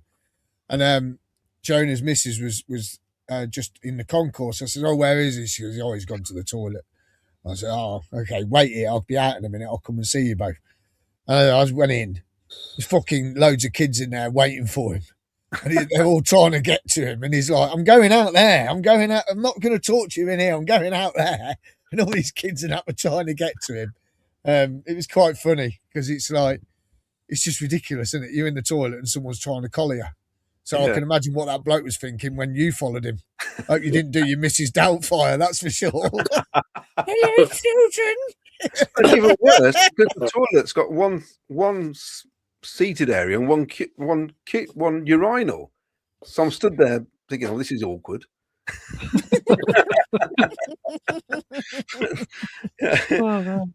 Yeah, but I'll tell you what, fair play to Paige, because you know it's a lot to take in this weekend for him, and she loved every minute of it as well. So yeah, I said to her, I said, how's it been? She goes, "It's just been unbelievable." And she said that she's so proud of what Jonah's done because he's worked so hard for what he's got now, through working nights, coming in from work, staying up, watching the games, doing live streams, doing streams after, doing all the research and everything else.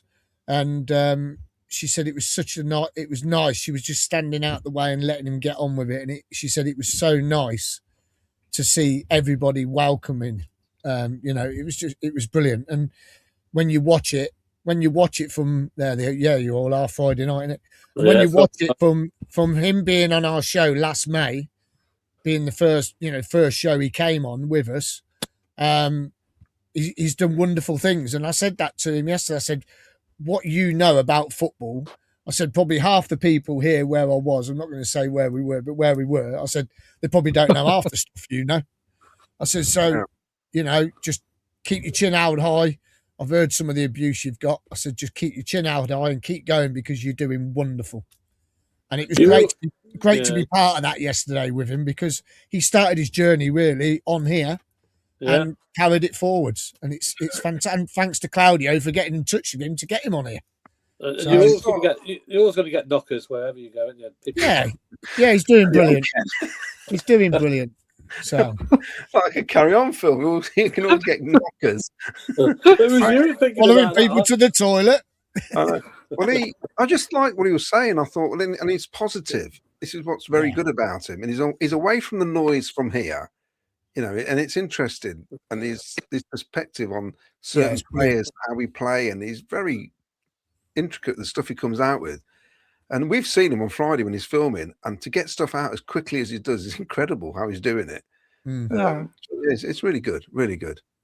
And I noticed that a lot of people have been in contact with him now, which makes me laugh. We give him a Scarborough Fans TV mug as well on Friday, so I'm sure he'll cherish that.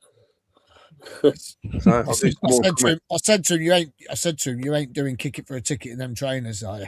He said, no, I bought me football boots. I was going to say, you get them dirty. Somebody nicked them. What?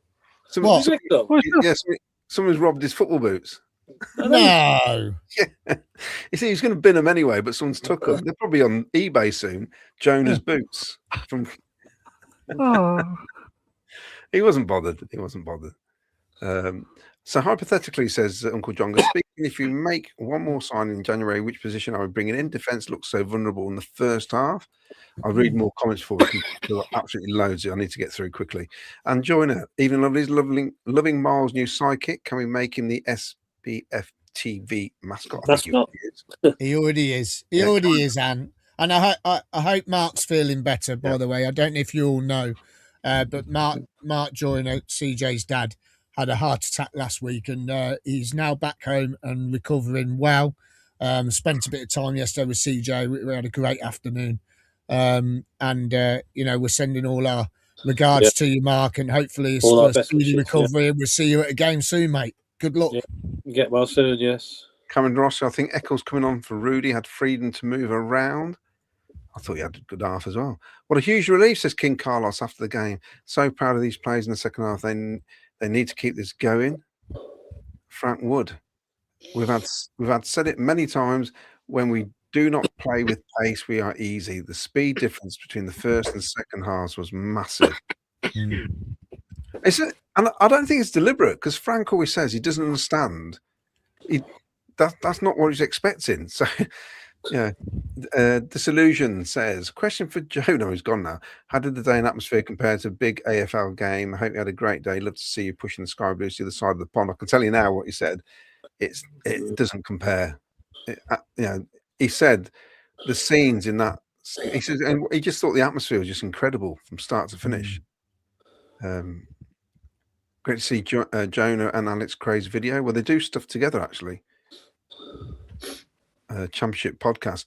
Probably did Khadiva Reid hates playing Cov? Wasn't he in the Fulham side? We did the double over the year they got promoted.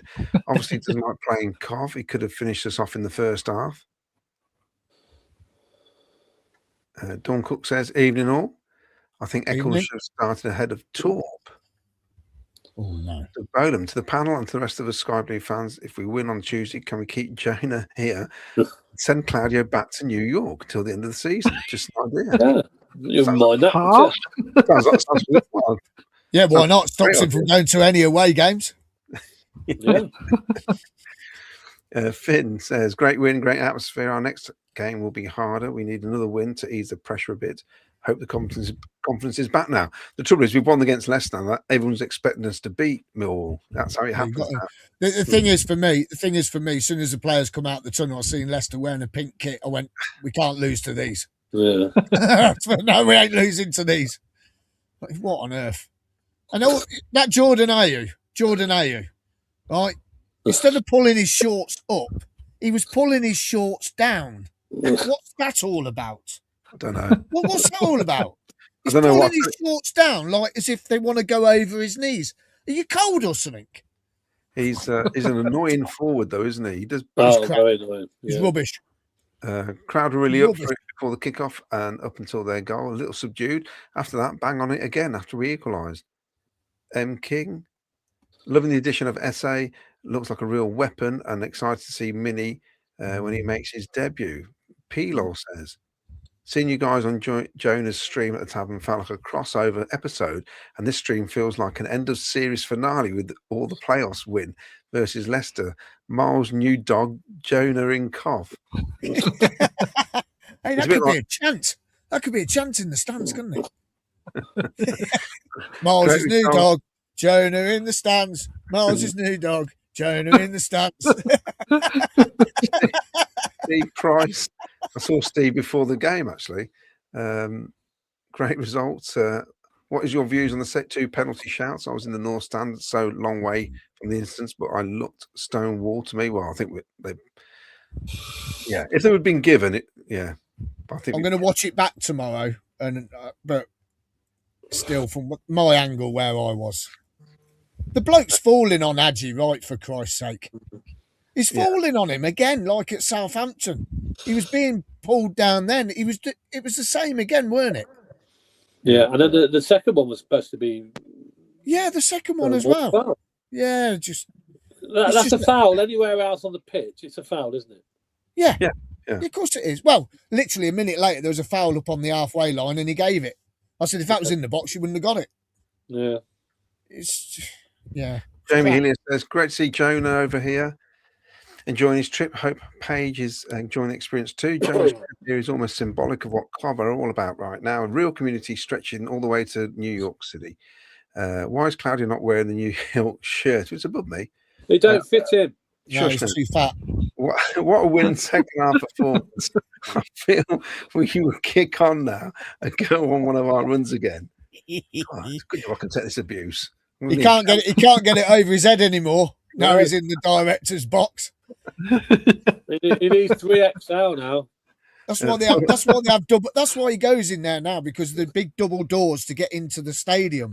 He wouldn't get through a turnstile now because he's like too famous and his head's too big. I tell you what, I struggled to get through the Stoke turnstile the other week. James Locke. That's why the T-shirt don't fit. Is it Millwall where it's really tight, or Sheffield Wednesday? There's another one which Birmingham. Birmingham. Shocking, isn't it? How tight they are. James Locke thought Sakamoto did great where he brought down the ball, turned the defender class. Mark Patman, I think we should start Tats on Tuesday night. He was brilliant when he came on. Brilliant. Rich T says, Jonah, people behind me thought you were a personal friend of Hadji, and he got you a ticket in the box. Glenn Watkins says, well done to Jonah for kick it for a ticket. Brought a USA flag to wave and cheer him on. That's really nice of you. Oh, that's nice. We got Cough Commerson. SA looks good, but trying too hard. I thought Neely scored a stinger of a shot. Yeah, he's very lucky, wasn't he? Kenny says, how will Mini fit into the lineup? I think they'll just bring him on, won't they? I think it's going to be an impact sub, yeah. Ryan says, he just glides with the ball. Lovely to watch. Tony says, as I said, this win was crucial. Settles nerves for resurgent Millwall. Defence still a concern, especially if we're not going to score 3+ per game going forward. Great bench, so reassuring. Cam Barath says, yesterday's substitution is probably the most impactful and significant one since Middlesbrough away when Radoni and Allen came on.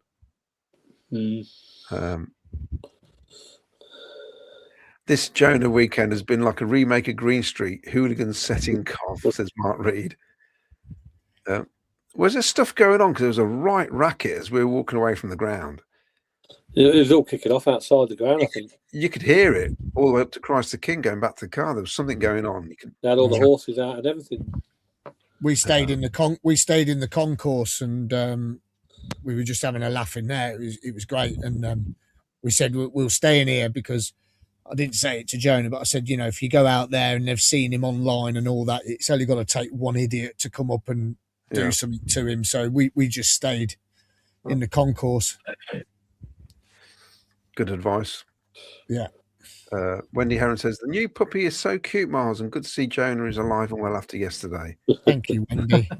He's ace. Mick Kelly says, Millwall looks good against Watford, well organised. That was a great result to win away at Watford. First goal's going to be key, isn't it? First goal's key. It's Tuesday. Saturday night, Ken was right with the 2 new signs. I think one more, hopefully Hamer or someone similar, and we're ready to go. Yeah, thank you. Robert Mace says, is there any truth in the Onyeka interest from Brentford? Don't know. No, that's just come out of the blue, that one. I just think that one's just come out of the blue. Paul Stratton rents that SA could replace Rudy as a 10 when he is fully up to speed. He will be a revolution. I think he could start there now because Rudy has, for me, I don't know about anyone else, but I think he has struggled since he's come back from injury, Rudy. And maybe Tuesday's a good time to rest Rudy and put SA in the middle. Yeah, leave Rudy on the bench, and I think it could be a good move. And maybe he might rest EMC on Tuesday and play Mini. Who knows?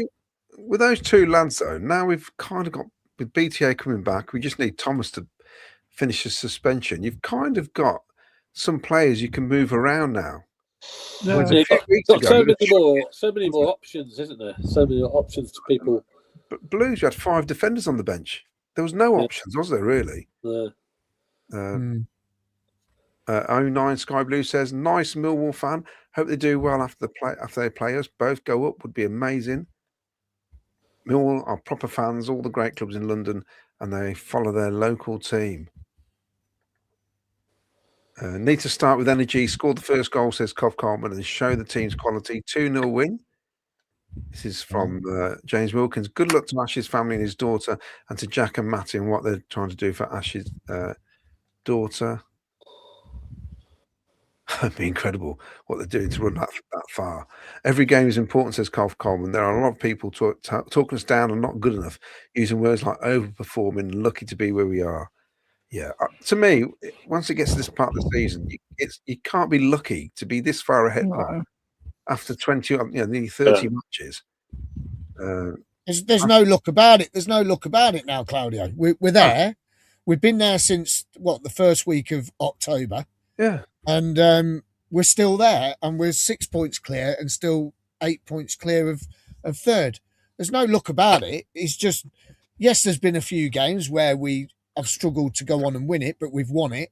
But isn't that how every team wins a league? You have these sticky patches, and okay, we may be getting carried away because we beat Leicester, but at the end of the day, we're top of the league since October, beginning of October.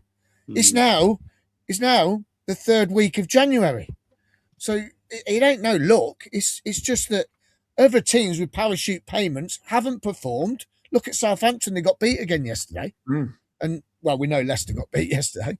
But when you look at those parachute teams with all that money, you should expect those teams to be up there, and they're not up there. They're not up there, and it ain't our fault that they're not up there. We've just been better than everybody else. I think if we hadn't beat Middlesbrough the way we beat them, this would be tight. We probably would have dropped out the top 2 now. But I think because we beat Middlesbrough, it's given us that more of a cushion, and we've still got Middlesbrough to play. So, and it's at home. So there ain't no luck about it. It's just that we've been better than everybody else, and the parachute teams haven't been as good as what we have. That's it. Simple as, isn't it? I want Middlesbrough to go up with us if we go up. I really do. I want us 2 being, but they've been second. How long have they been second now? They've been second for ages. Both of us deserve to go up now. Yeah. I want us to beat them at home, obviously, which we probably will. But I want them to come up with us. I really do. It'd be amazing, wouldn't it? Because Have they got to play Ipswich twice, Miles? No, I think they've only got to play them once. Once they beat Ipswich at home. All right, okay. So they've got to play Ipswich away. Yeah, no, they beat them. But when you look back at the playoff season, we got to the final, right? We played Middlesbrough, didn't we? We in the last game of the season, we drew with them to get into the playoffs. Then we played them again in the semi-finals, and we beat them. But their fans, when we beat them that night, I remember being on that coach. There was people at the side of the road, Middlesbrough fans, and some of them can be a bit funny, and they were clapping all our coaches as we went home. They were clapping us, congratulating us. I mean, I'd love us to go up together. It'd be brilliant. It'd be ace, wouldn't it? It really would. I think so. Yeah, and then so like Claudia was saying earlier, someone like Millwall or I don't know, like one of these other teams that like are just doing it the right way, coming up with it, like in the playoffs. That's like really nice. I like that. Yeah. Interestingly, Middlesbrough don't play Ipswich till right near the end of the season, about the 18th of April. So that could be quite interesting and tasty by that time if them two are fighting out for second spot. And these teams as well, they've still got to play teams near the bottom who are really away. So they've still got to play them away. I think Ipswich have got Oxford at home, but you've got sorry, my phone's going. It's put me off. But when you look at other teams, they've got to go to Portsmouth. Ipswich has still got to go to Portsmouth. Yeah. It's going to be midweek. It's an extra game. Then they've got to go. They've got to go Wrexham and all that sort of thing. They're not going to be easy. They're not going to be easy games. They're going to be hard. They're playing Wrexham twice in a week away because of the cup and the league as well. Yeah, I think they potentially got 5 away games in a row, and they're all a fair distance from Ipswich. Well, it makes a difference. Everywhere's a fair distance from Ipswich, to be fair, isn't it? Mark Rainbow, last season it was a drab 0-0. I'm expecting a tough, tight game. Let's be honest, says Assassin's Night. City and Borough have been knocking on the door for the last 4 years. Both deserve to go up. Yeah. And as for pointing out there, he says, what a difference subs made, unlike Birmingham when we basically had Hadji and kids. Pagagon, the Spurs team had 4 summer signs on bench worth 200 million. How are you meant to compete? Yeah, it is a nonsense. It was interesting, actually. Some Leicester fans were saying about how much better our subs bench was than their subs bench yesterday. They said that we won that game because we had a better subs bench. And you think all the millions they've spent, and they still think we've got a better subs bench. Yeah, I think it might be something to do with the bloke who's in charge of the team as well. Mick Kelly, we are more critical of our own players because we see when they're not putting in the effort. Mark Rainbow, let's just forget penalties exist. It'll be easy to come to terms with the fact that refs aren't going to give us one. Matt SB, good evening all.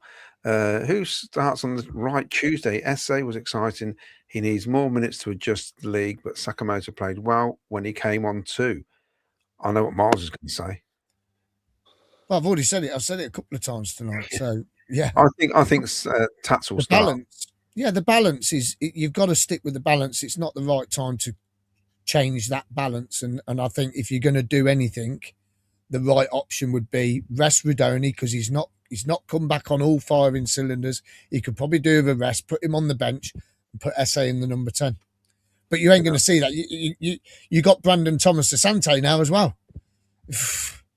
Yeah. You got Victor Torp that can go in there. You got Eccles that can go in there. The options are just in that area now is just phenomenal. Absolutely phenomenal. Gustav Audio, Rudoni starting to hit form just as BTA is available again. 2 exciting new attacking options added and Sims and Wright scoring in the same game. As Jack said, that's not happened since Sheffield Wednesday away. But they both scored in the same game. Gusto Audio, in the space of a couple of weeks, we've gone from struggling to fill the bench to having a lot of options. A question for Jim Brown. What's the most games we've won at home in a season? Maybe it's a target for this season. He did tell me that. I've forgotten. Oh. I know. Rubbish, isn't it? Ryan Matthews says, I saw the video of the clip of Doug belting out "We Live and Die" before the game. It was after the game as well. Of course, Cloudy Stifler's mum's supposed to be a MILF in the film. That's why I said it. This one here, Claudia, as well. Look, Cloudy selling knockers if you didn't even the wrong toilets.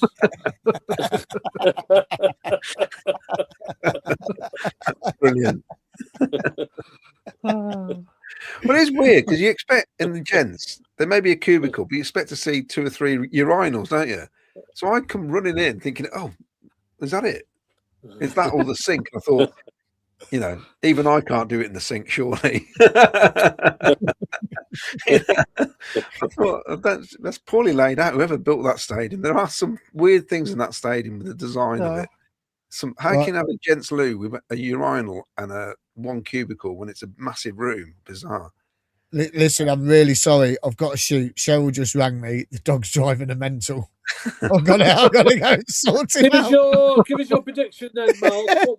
Miles, what was your prediction for Tuesday? Apparently the puppy's running riot in the house. I've got to go and sort him out. I'm going to get in there. Sofa's going to be ripped up and everything, isn't it? What's your prediction for Tuesday before you go? 2-0. 2-0 win. Okay. Yeah, 2-0 win this week. Yeah, definitely. Yeah. They can't beat us. Not now. We've got full strength, man. We'll be happy with that. We'll be happy with that. Yeah, 2-0. But listen, hey, right. Guess what? Good luck. No, guess what? We're top of the league. Top of the league. And there's no maybe about it, Ken. No maybe about it. We're winning this league. Well, we're going up. I don't know if we're going to win it, but we're going up. Yeah, I agree. This is a year. Take care, everyone. Love you all. Take care. See you Tuesday, mate. Bye. Ralph wants to know if I've met Peter White in the boardroom yet. I don't think I have, actually. Paul Stratton says, I think our transfer business is done. What we now have is a squad expected to win promotion. Foxy Muldoon. Oh, Foxy. Is that a Leicester? I don't know. It sounds like some sort of spy, doesn't it? MI5, that does. Cloud, you need to take Jonah to Sports Connection at Wright tomorrow morning. He would love seeing the players arrive and train. They're off to London. They're getting away from the city. Yeah. Oh, they're going to London tomorrow. Oh. Lillishman, boardroom toilet gate. Don't get arrested following people into the toilets, Claudia. It's not as bad as me going. It's not as bad as me going to the ladies in the main concourse that time. It's hilarious. So I completely lost my bearings. My excuses are terrible. They never stand up in court. No. And AD Frank Wood says AD was at the game at the Mao Lounge. He was. He was. Yeah, he was there spying on us, wasn't he? Yeah. Claudia was the best dressed, and it's made me feel like I was meeting my lawyer. Yes, in the Christ the King. What happened to the Argentinian Coventry fan? Oh, that's interesting. Yeah. I've not heard anything from him at all. Was anybody? No, not recently. No. Well, maybe we should dig a little bit more, see where he's at. Nicholas James says, absolutely love Jonah and see him as an honourable member of your gang, and thank you all for bringing him to my attention. He's a nice lad. He really is. And Page was really nice as well. They were a nice couple, aren't they? Yeah, we had a great night on Friday night, and we met him again on Saturday. It was just as good. It was good. Yeah, I think he handled it really well, to be honest. Because I told him what to expect. He didn't. I don't think he believed me. I says, "Trust me." He's very popular with the kids, isn't he? The young ones. Yeah. Well, I know one of the lads I was with yesterday. He's he actually went out and watched a Kick It for a Ticket with me because he wanted to see him. But what he does is good. I think he's really good. Nicholas James, I enjoy listening to his streams as much as I do your show. Loved the Kick It for a Ticket, and it was great to bump into your Jack before the game. Where's Jack? Says Karen Drossi. He's having a break. Mad Frankie says Norwich away would be interesting, as they don't want to do Ipswich any favours. No, they don't. Neil Ishman, it's nice to have a weekend where you can sit back and enjoy a win again, just like the old days. Yeah. It makes such a difference, doesn't it, when you're early kick-off and you've won, you've got your points in the bag, you just relax and watch the other results come in, can't you? Yeah. Mark Joyner says, thanks to you all for the get well wishes. I'm taking it easy, hoping to be back for the Oxford game. Okay, no problem, Mark. You went down screaming like he'd had a fatal injury, having missed a header in front of us. I'd got my phone out ready to call the air ambulance. That was when he had Natty Bayer, I think, tackled him, and he went holding his face, weren't he? Then he got up. Yeah. Mansa Musa says, Tats putting that Leicester defender on his backside deserves to be an iconic moment if we go up. Ruben says, I'm so happy to beat the Leicester Scums.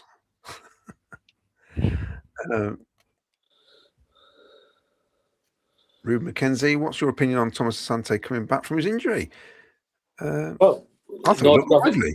Yeah, nice to have him back. I mean, it's obviously going to take a couple of games to get back into it, but it's great to have him back. And as I say, the bench looked really good, and we've got so many options now. Whether he starts or whether he comes off the bench, he's an option, isn't he? I don't know you, Vicky. He looked lively, didn't he? He did look very lively. I thought he looked like that in training. When we saw the training video, he looked sharp, and I thought he looks ready to go.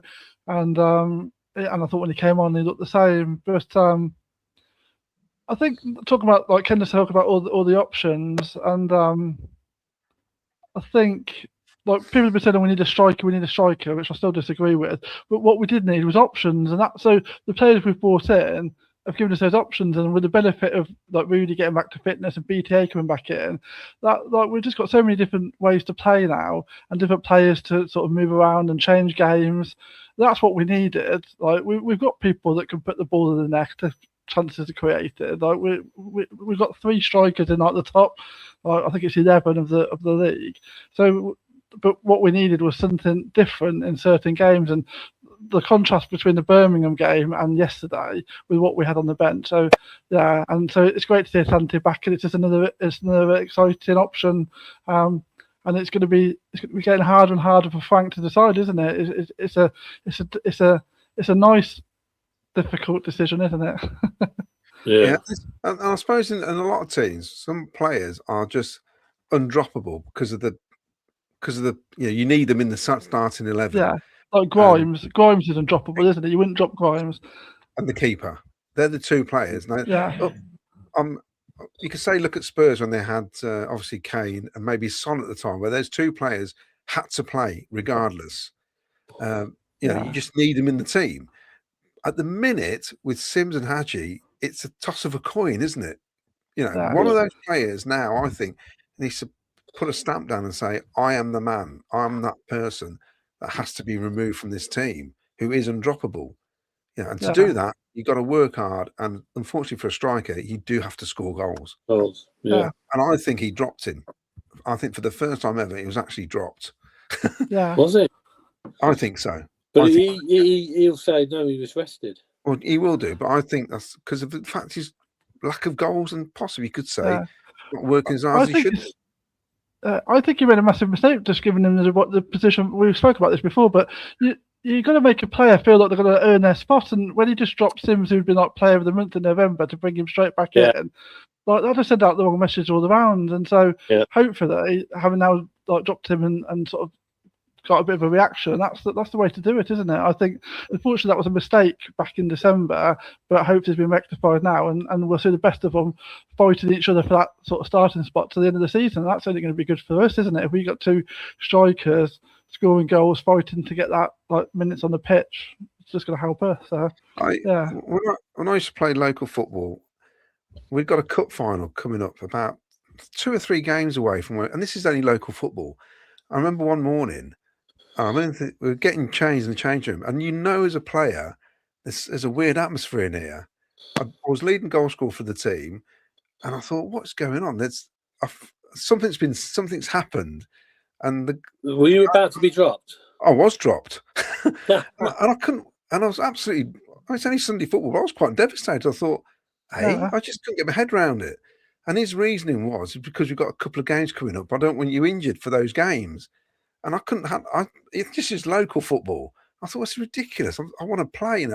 You work all week. You want to play on a Saturday or Sunday, whatever. Yeah. And this is just at local football level. Can you imagine what that's like as a professional? You know, when you think you've done really, really well, you're getting paid to do this, and you think you've done what you should have done, and then come the game, you get dropped. Yeah. You think, well, I've scored a goal. I'm player of the month. I'm dropped.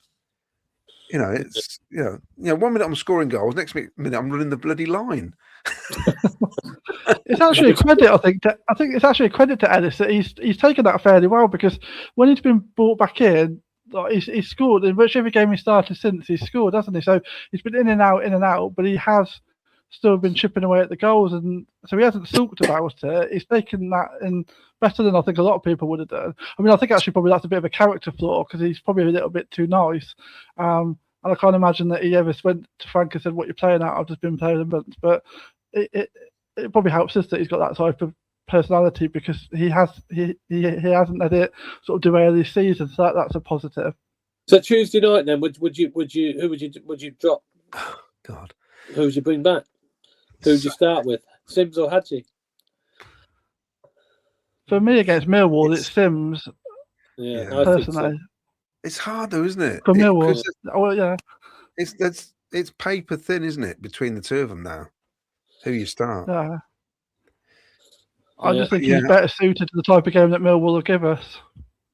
Yeah, we heard Ash, the Millwall fan, said he hates Hadji playing against them. Well, He says, he's just a pain. So. The question. Sorry, Ken. They never asked Frank Lampard about his selection. They never ask about. Do they try and second guess what the opposition are going to do? Because they don't know what's going to happen. So when they put a team out to play, they must be thinking this is how they're going to play. Then all of a sudden they could turn up on Tuesday with a totally different formation. Yeah. Then they get asked this, what do you look at when you're going to pick the team? Are you looking at who's available, who's fit, and the way we're going to play? Or do you actually look at the opposition and how you think they'll set up to how we set up? They never seem to ask that at all. They just ask who's ill and who's not ill. There's no real insight, I don't think. No.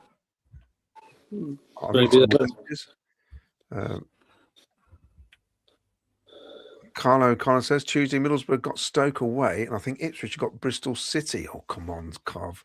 Oh. Come on. Just if they draw their games, we win. I'll be happy with that.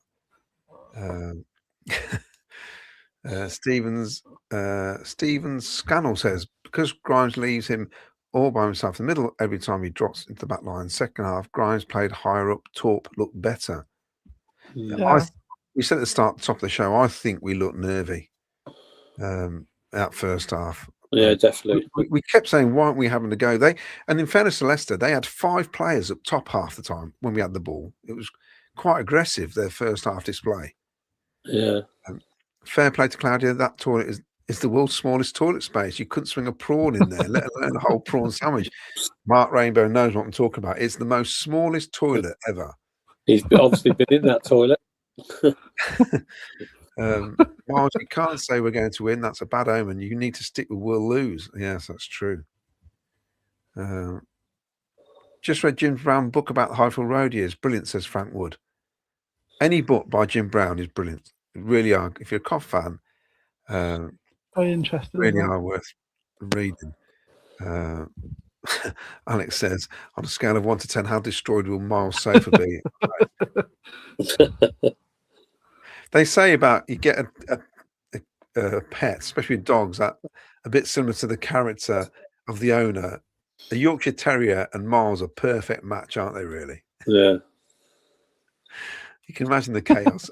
Curry with Borough winning on. If you had a dog, Ken, what sort of dog would match your character? I mean, I would say a bulldog, but I'm not a nasty person. They're nasty. Bulldogs aren't nasty. They come across as nasty, though, don't they? No, they're not nasty. Bulldog. I like a Labrador, actually. Any particular colour? Golden. Golden Lab. You, Vicky? Wait, I can't think.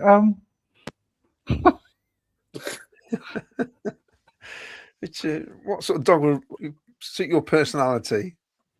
I suppose it probably like a Labrador as well. I'm pretty like. I like Labrador. I'm pretty laid back, and I like. That's what I'm thinking. They're very laid back, aren't they? Well, apparently we're getting a Labrador, according to my wife. At some point, I don't want to manage with 2 indoor cats, but Although I do like a chocolate Labrador, but they're so See, expensive. I think you'd suit one of those big, like, those deluxe, those like used to be on the paint. The paint. Blimey. The sheep. Yeah. Well, the big furry ones. Big ones. Yeah, maybe a cockapoo. I said a cockapoo, not what you think I said.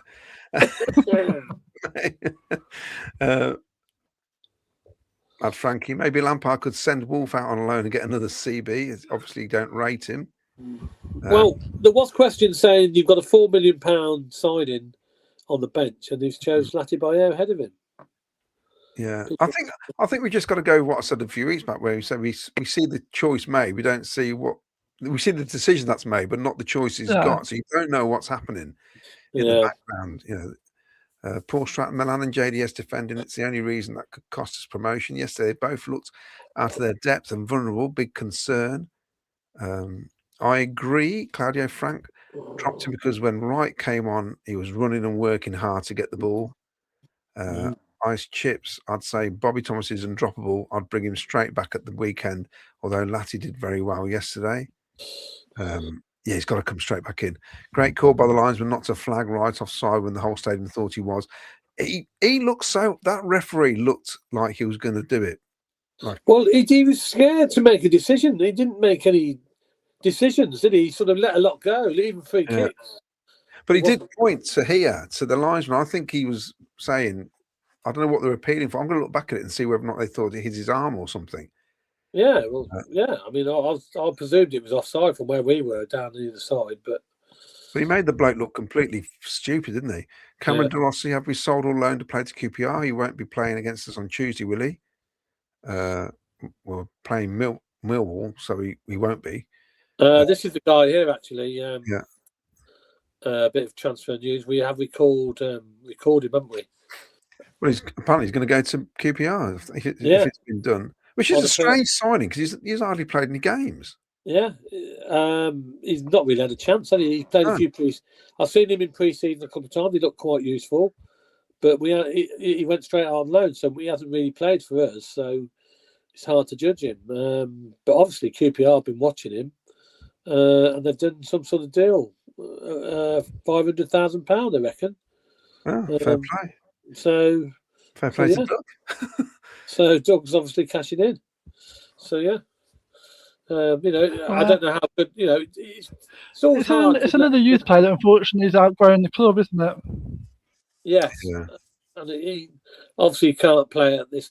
He wouldn't get a game at this stage. Let's be honest. We've not seen anybody at our club like SA, have we? To be, you think, where you're confident he could start a game, and that's the difference, I think. Yeah. It's where we want to be, and yet certain players. Yeah. Talk of dropping when Thomas and KKH are back. Someone is dropping from the matchday squad, says Dan F. Oh yeah, what about KKH as well? Yeah. Ralph says, I think Ellis and Eccles should start. They've both been really good since getting back into the team. We really need to improve the defence. I thought Eccles did a good job when he came on. He did. Yeah, Foxy Muldoon. Foxy Muldoon. Definitely. Foxy Muldoon is definitely the female Bond villain. It's got to be. I don't know who it is.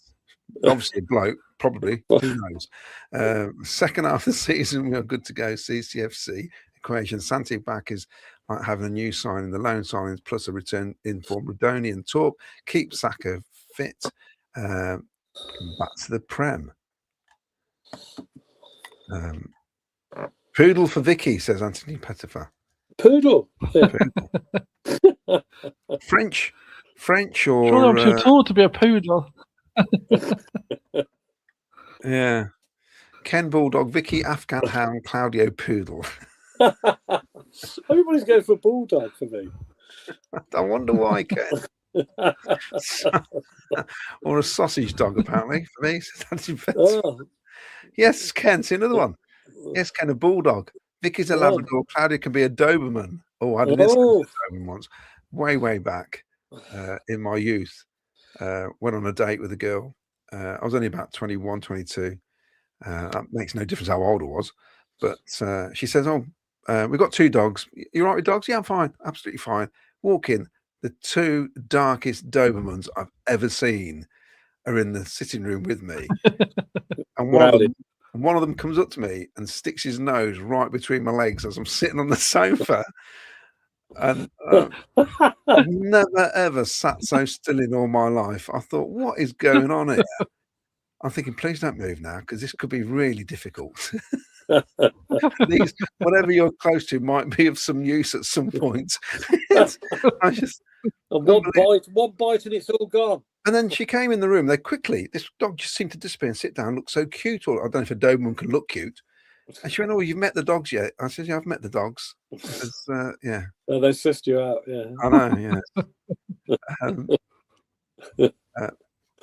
Ralph Wiggins says, "Sad to see a Biku go. I always thought he would be a great striker." Mark Rainbow, "I think I can see the logic in Frank picking Latty over Wolf. They weren't the sort of side to lump the ball into the box. They are and did play the ball into gaps. Latty's more mobile, not necessarily quicker of the 2. Jamie put, "My A-level maths homework is very hard." Oh, I don't think we're going to help. Hey, contact Jack. He'll help you out. He's good with numbers. And he's young enough to know how to do it, because these days they do it all weird, don't they? If you ever see like maths homework these days, like you can you have to work it out all in odd ways. It's strange. Paul Stratton says, "Leicester get points deduction. They are in a relegation fight. Mind the gap." I don't know what's happening with their points deduction. I mean, will it ever happen? It seems to be dragging on. I don't know. But that's the end of the comments. Oh, we caught up. Yeah. Okay. Let's just catch up with a few of the bits and bobs while we're here. Coach Travel, Big Travel, ccfctravel.co.uk for all your away games.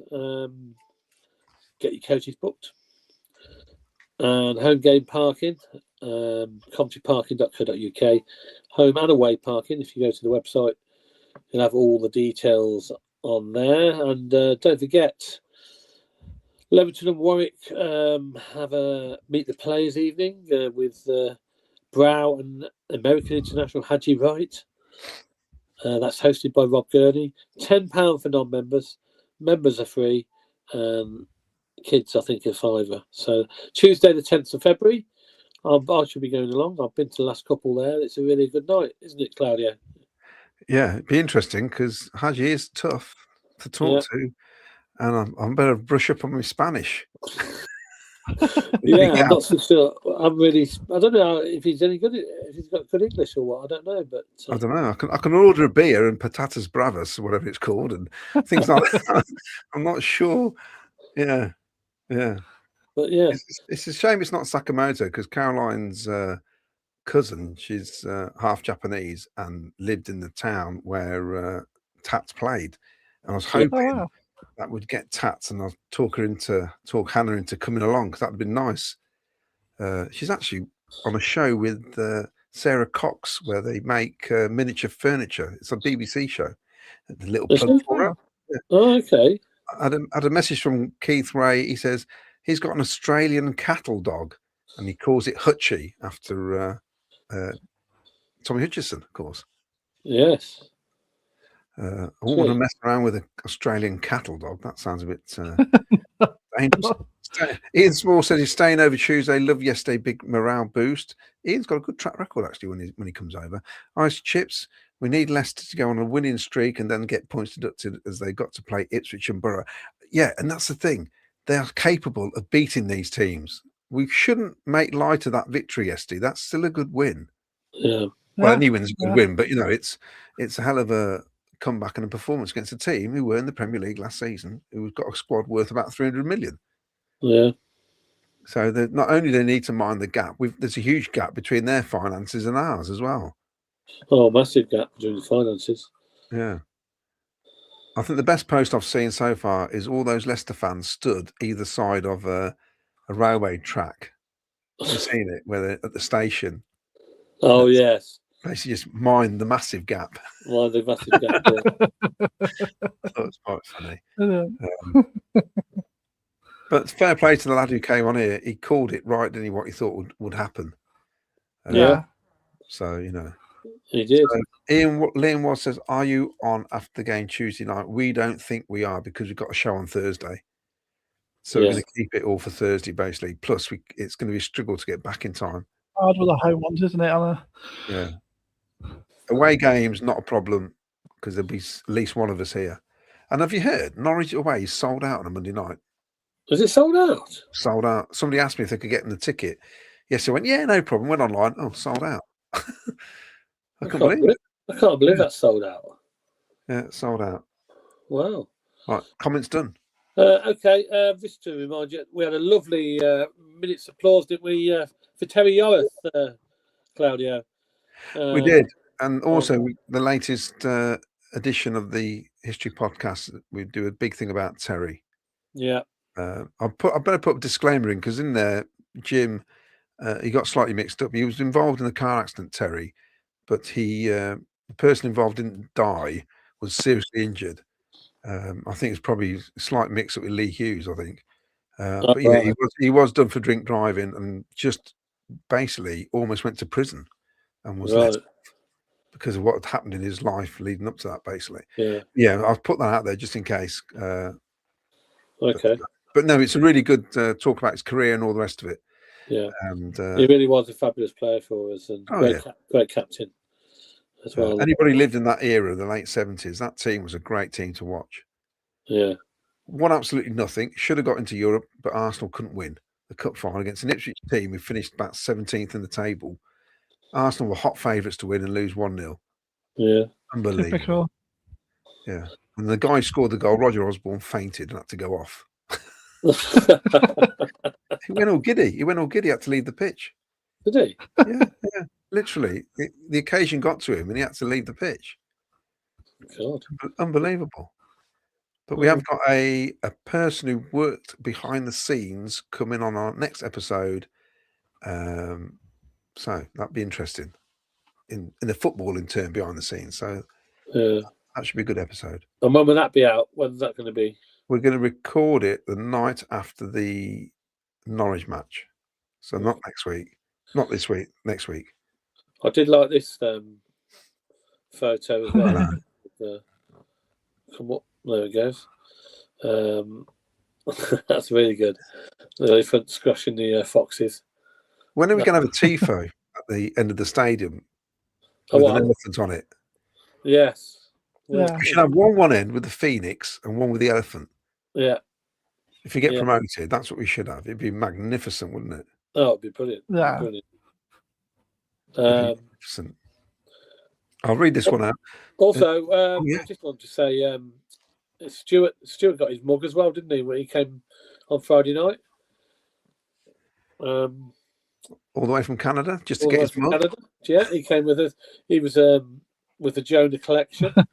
There's Jonah getting his mug as well. And I'll just show you that picture again. There we all were on Friday night. We had a lovely meal and a little chit chat, and we watched the Middlesbrough game with interest. And it was good. Stuart's got a great track record when they come over. It's only the Wembley cock-ups. Apart from that, it's been great. In fact, they didn't really see him lose in normal time, did they, at Wembley?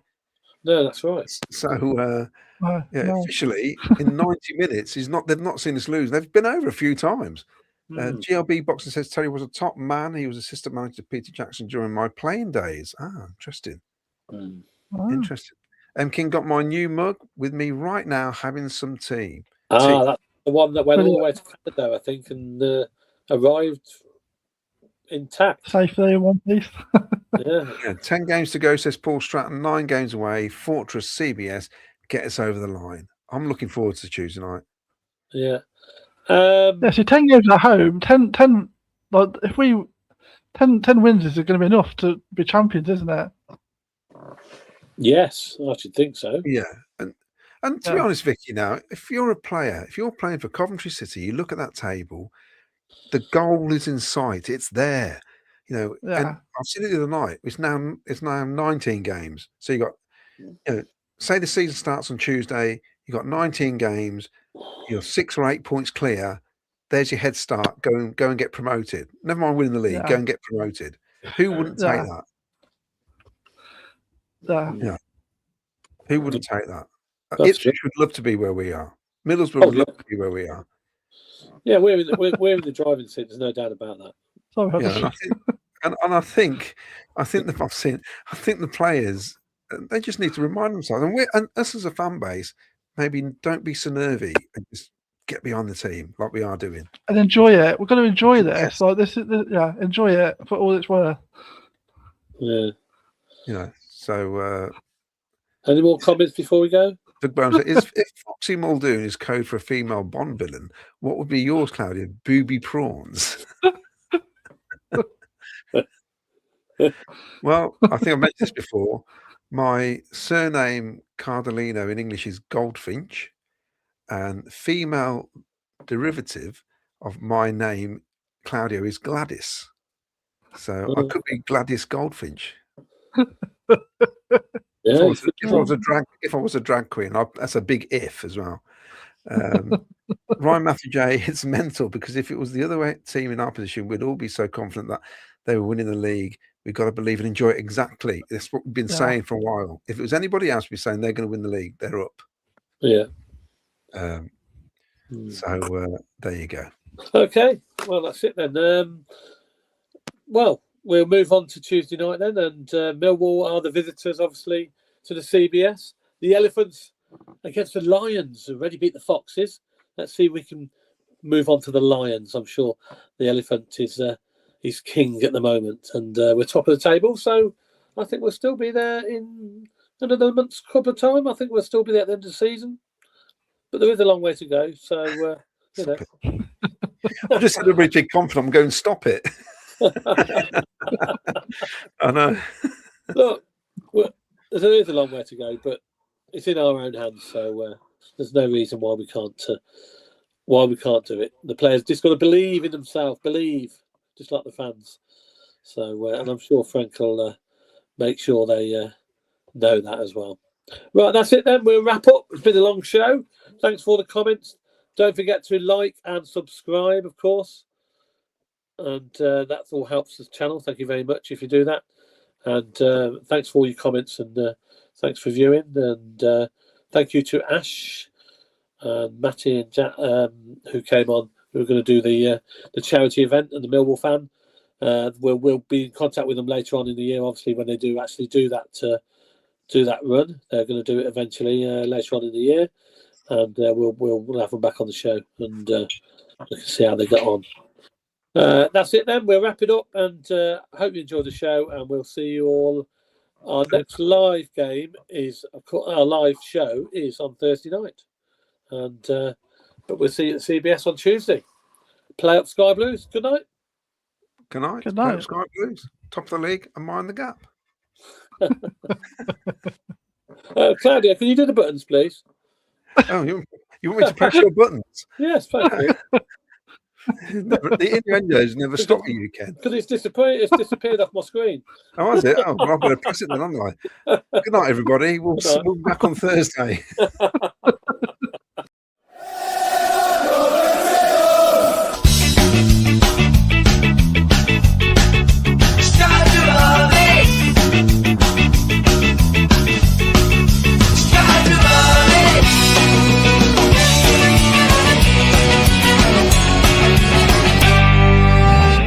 Sky Blue Fans TV, for the fans, by the fans.